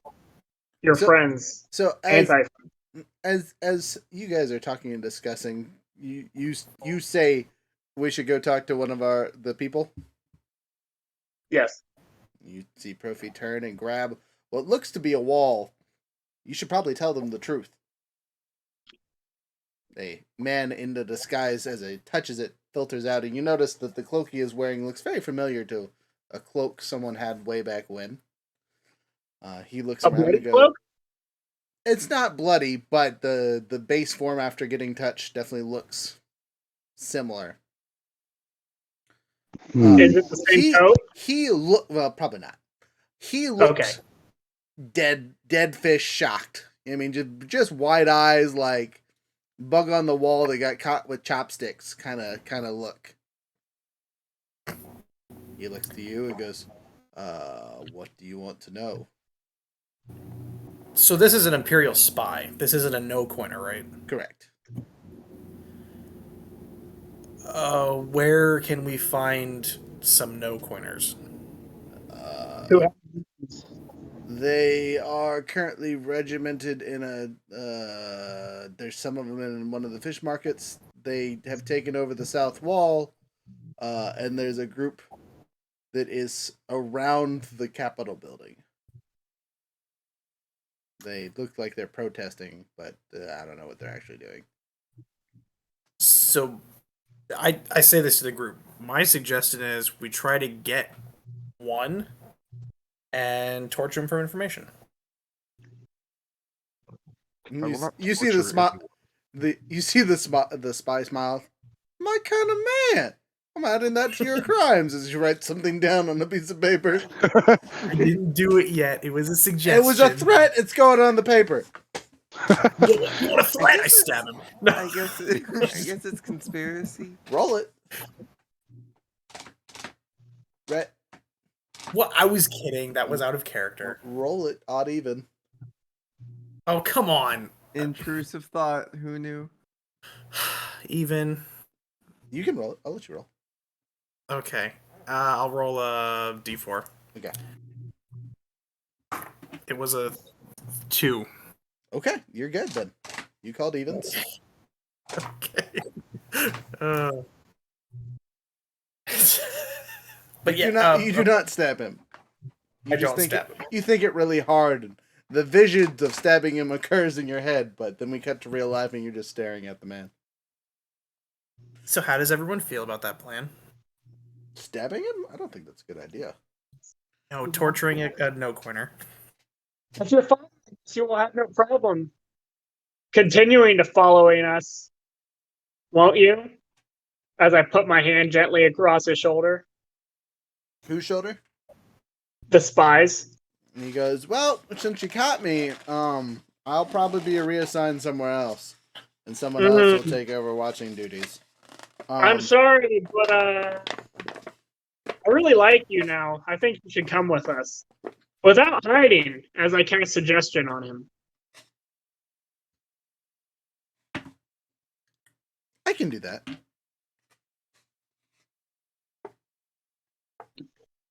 Okay. Nice use of suggestion, by the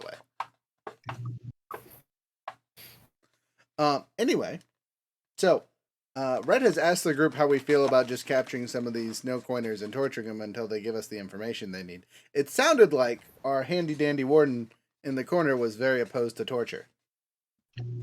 Very much so. Aren't you an assassin? Torture has nothing to do with assassin. You didn't let me finish. I was gonna tickle torture him. Oh, now that sounds like brow you chew furrows. hard. You monster! That's awful. Who would buy the most luxurious feathers in the city and tickle someone's foot until they screamed in agony? I mean, excitement. I mean, whatever.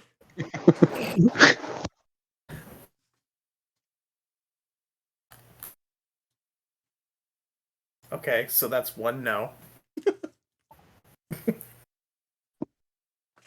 I'm sure on my time otherwise, and you can do your thing. All right, not torture. How about interrogate? Is that a better word? We're very charismatic people. We're very persuasive. Interrogate I could do. Like our good friend here. They place my arm around the spy's shoulder again. We're not supposed to interfere, Dustbringer. We can watch and observe and make notes and defend ourselves if necessary, but we're not supposed to, get violent. We wouldn't be very good spies if we just started killing people. That's the assassin's jobs. Yeah, and like we said, we're just going to talk to these people first. So, which one do you think we would you would have easier access to? I'm sure you guys had some spying on their locations, etc. He shakes his head for a second. Well, the closest one would be the fish market, but the easiest one to integrate yourself into would probably be the protest by the Capitol building. The West Wall is going to be the most heavily defended and probably the hardest to deal with. But I see. The most of them are there, so that's probably where they have taken at least one of the mirrors. Well, there's 3 mirrors and 3 groups, so Let's go with Capital first. the riot, yeah. Sounds like it's the easiest one to be able to, properly That one would be the most distracting. That's where they want us to look. investigate. We might. I feel like the fish market's closer, and we would have a moderate chance of infiltrating and finding more information in regards to the southern wall. Okay, why not? Fuck it, let's go. We're just snagging somebody anyway, right? So, as you guys have agreed mostly to push towards the fish market, the 6 of you need to make stealth checks as you appear close. As the spy that is following you guys, or leading the way in this case, gives you the hand signals to wrap it down, be quiet, chillax. 23. 21. I'm standing here in plate mail. That's really, really funny though. I'll take a crit. I am nowhere and everywhere all at once. I got a 9. Well, it makes sense. You got a harp on your back. You're super loot. Those are hard things to, use. I'm gonna use lucky on you since I haven't used any of the session. Okay. Oh, that's a 19.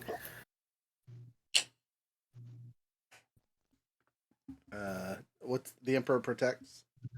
In this case, Profi protects. So, with that, we are all just near invisible. You y'all hear me? Yes. You said you were standing there in plate mail. Yeah.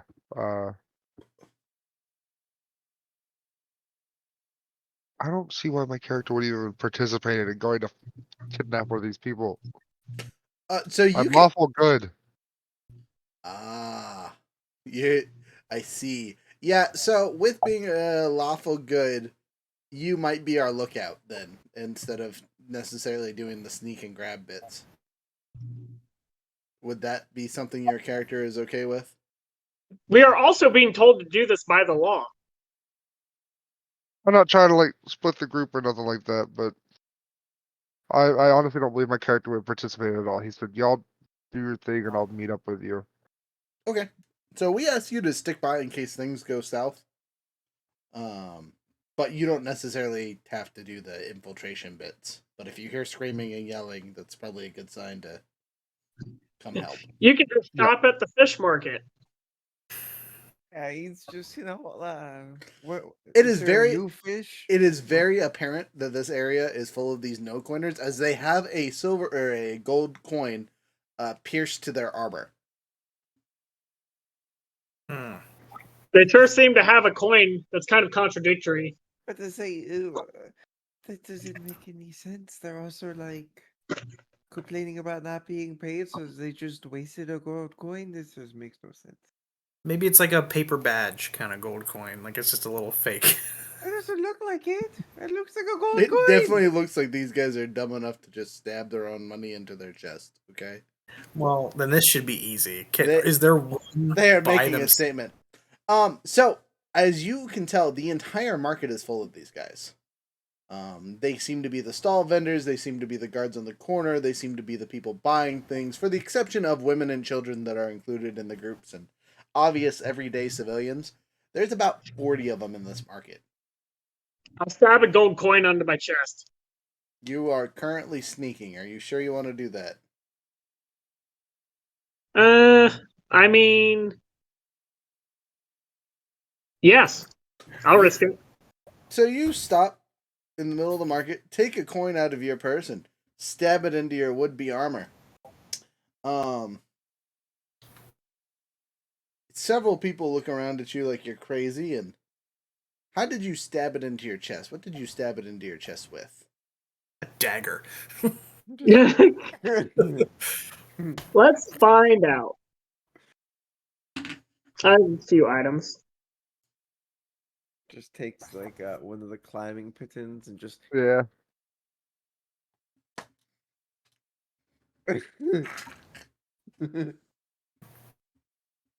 Tent spike. Well, while he's figuring that out, I have a good one. My invisible crawling claw familiar is holding the gold coin on my chest. He's just constantly holding it, like, attached to his arm, just Yeah, like, it's just 100%. flailing around wildly as he's walking. 100%. So you do that, and the, like, 7 people that are around at you and go, "Comrade, welcome to the Resistance!" Thank you. I am actively being a distraction for my friends. It's a success, as most people are paying attention to you, as you are just some random person stabbing gold in their chest. You don't really know what you've committed to at this point in the relationship, but it's gonna be a ride. can I like try to investigate to see if I can see that mirror with the rune on it anywhere? Sure, go ahead and give me an investigation roll. What part of the market are you looking in? Some of the stalls, on people? What? There's like so many parts of this market, so I need you to describe kind of where you're investigating. What I'm kind of looking at is I'm trying to find like the spot in the market where there is one dude and then like a couple people that seem to be walking like specifically very close to them, right? To signify like, oh, this person's got something important on them. That's Okay. more specifically what I'm looking for. So as you scan the market, I would do a perception check first to kind of locate and downgrade your area to what you need. Unless you just want to use your passive perception, and I can give you some basic information. I got an 18.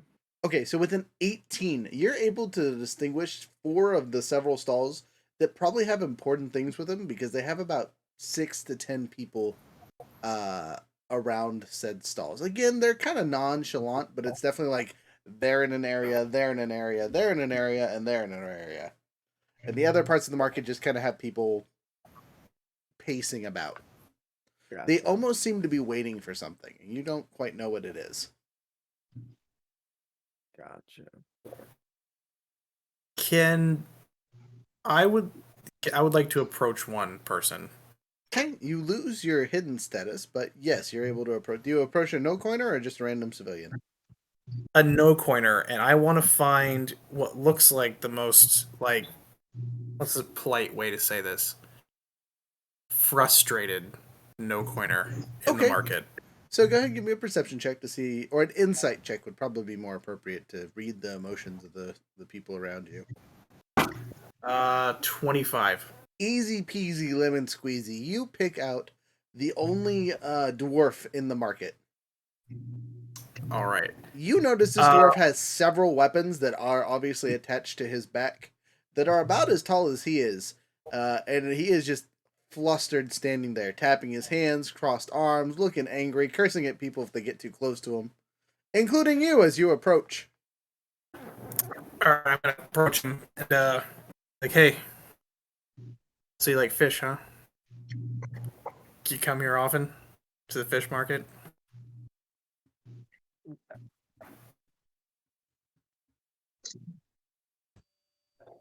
Really? That's what you think? That is how you choose to impress me? Yeah, what's up? How you doing, girl? He is taken aback. I know all dwarves have beards, but I am very much a male. Oh.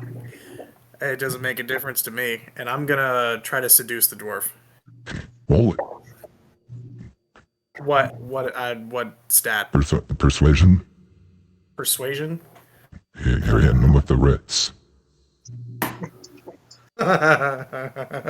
24.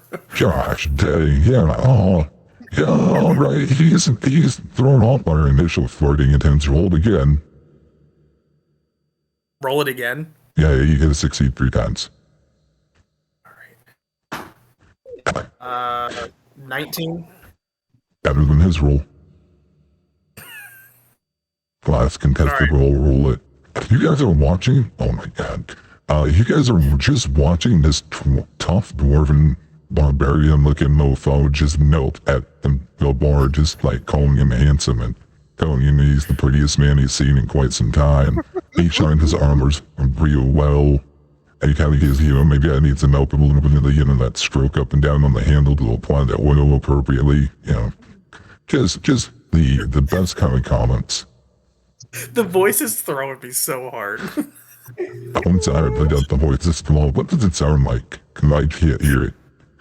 It sounds like if Optimus Prime and Morgan Freeman had a baby. It's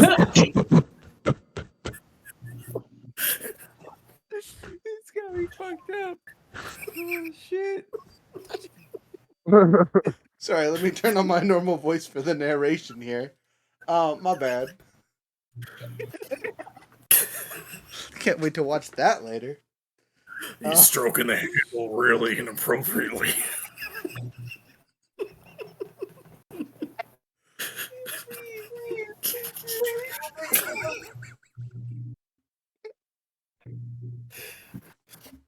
Well, oh, God. I did good tonight. Y'all are dying again. Mission success. Anyway, you've succeeded in all 3 of your attempts to seduce the dwarf. Though you are not his type, he is definitely very friendly to all of your comments. You don't think you could talk him into the bedroom, but he's definitely your you think friend at this point. Okay, so I'm trying to pull a honeypot is what I'm doing. You're succeeding. I'm trying to get info on the mirrors. Be like, hey, you know what? I bet you'd look real good. Nice silver mirror, one that's got some runes on the back.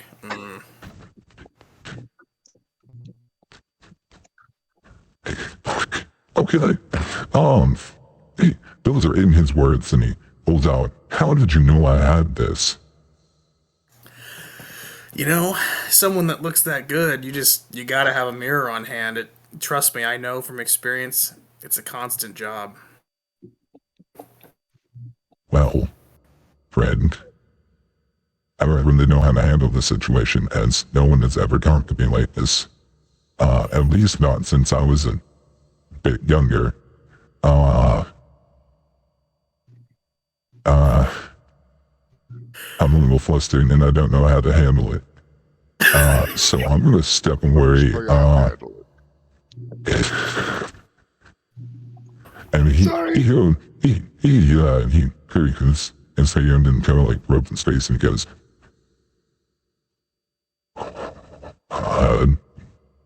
I'll be back, and he kind of starts walking off. You know what? I could use a little touch up myself. Do you think I could borrow that mirror, kind of fix the hair, make sure everything's in order? Roll your persuasion check.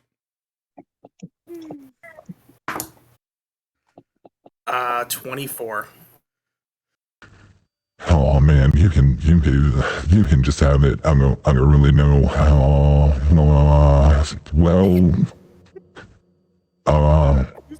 He already can see the mirror and he goes, I'll get that back for me, and you just wait around here after you fix yourself up, handsome. Sir, I'm gonna take the mirror from him, and I'm gonna put my hands on either side of his head, and I'm gonna give it a little Thanks, sweetheart.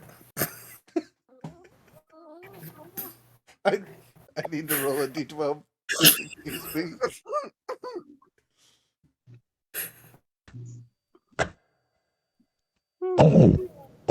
Oh, we like that. All right, cool. I need to leave right now. I'll be back shortly.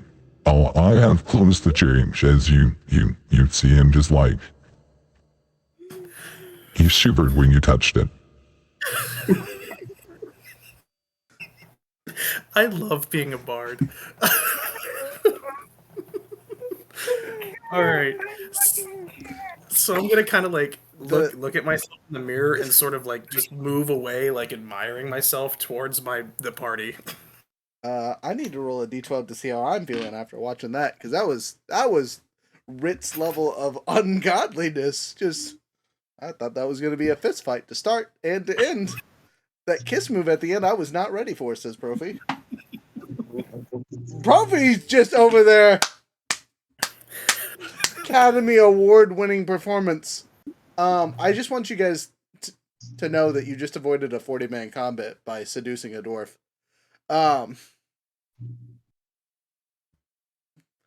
Perfect. Exactly what we're looking for. So you guys, you didn't gain any extra information, but you did gain one of the 3 necessary pieces to your current quest. The spy that was with you just looks over at Rhett and is like, "Oh, we cannot introduce you to the sisters. That will be dangerous." Oh, they're sisters. I've said too much. I have said too much. Barzik's over there, still got his dangly thing in the center, just watching the bard just do his thing, and he's just like, I didn't even need to That do could this. have been me. That could have been me. But Oh my god. But I'm only into women. Stick me in a room with the Tullius siblings, and I'll leave the Emperor. You've lived with me for months. Your Ritz has no power on all of us. All right. Well, I'm here. I've done my job. You barded the bard today. Good job. Congratulations. Time to go to protest. Seduce all the protesters. Have a whole party. Look, it's a possibility. I don't want to hear it. I'll wield my power responsibly. That was not responsibly. We need to go back to the bar we were at yesterday and get whatever they have, and then just throw it in the crowd. Oh, ooh, that's a thought. I like that idea. Yeah, that's actually not a bad idea at all. 100%. That's what I think. Everybody just immediately gets intoxicated and just starts. And we just change the whole vibe. Partying. Instead of them being all angry and mad, everybody just starts having a good time. Summer of Love. You say Summer of Love. Yeah, sorry. Influence over their comments. Start on to the next thing. All right, well, with that.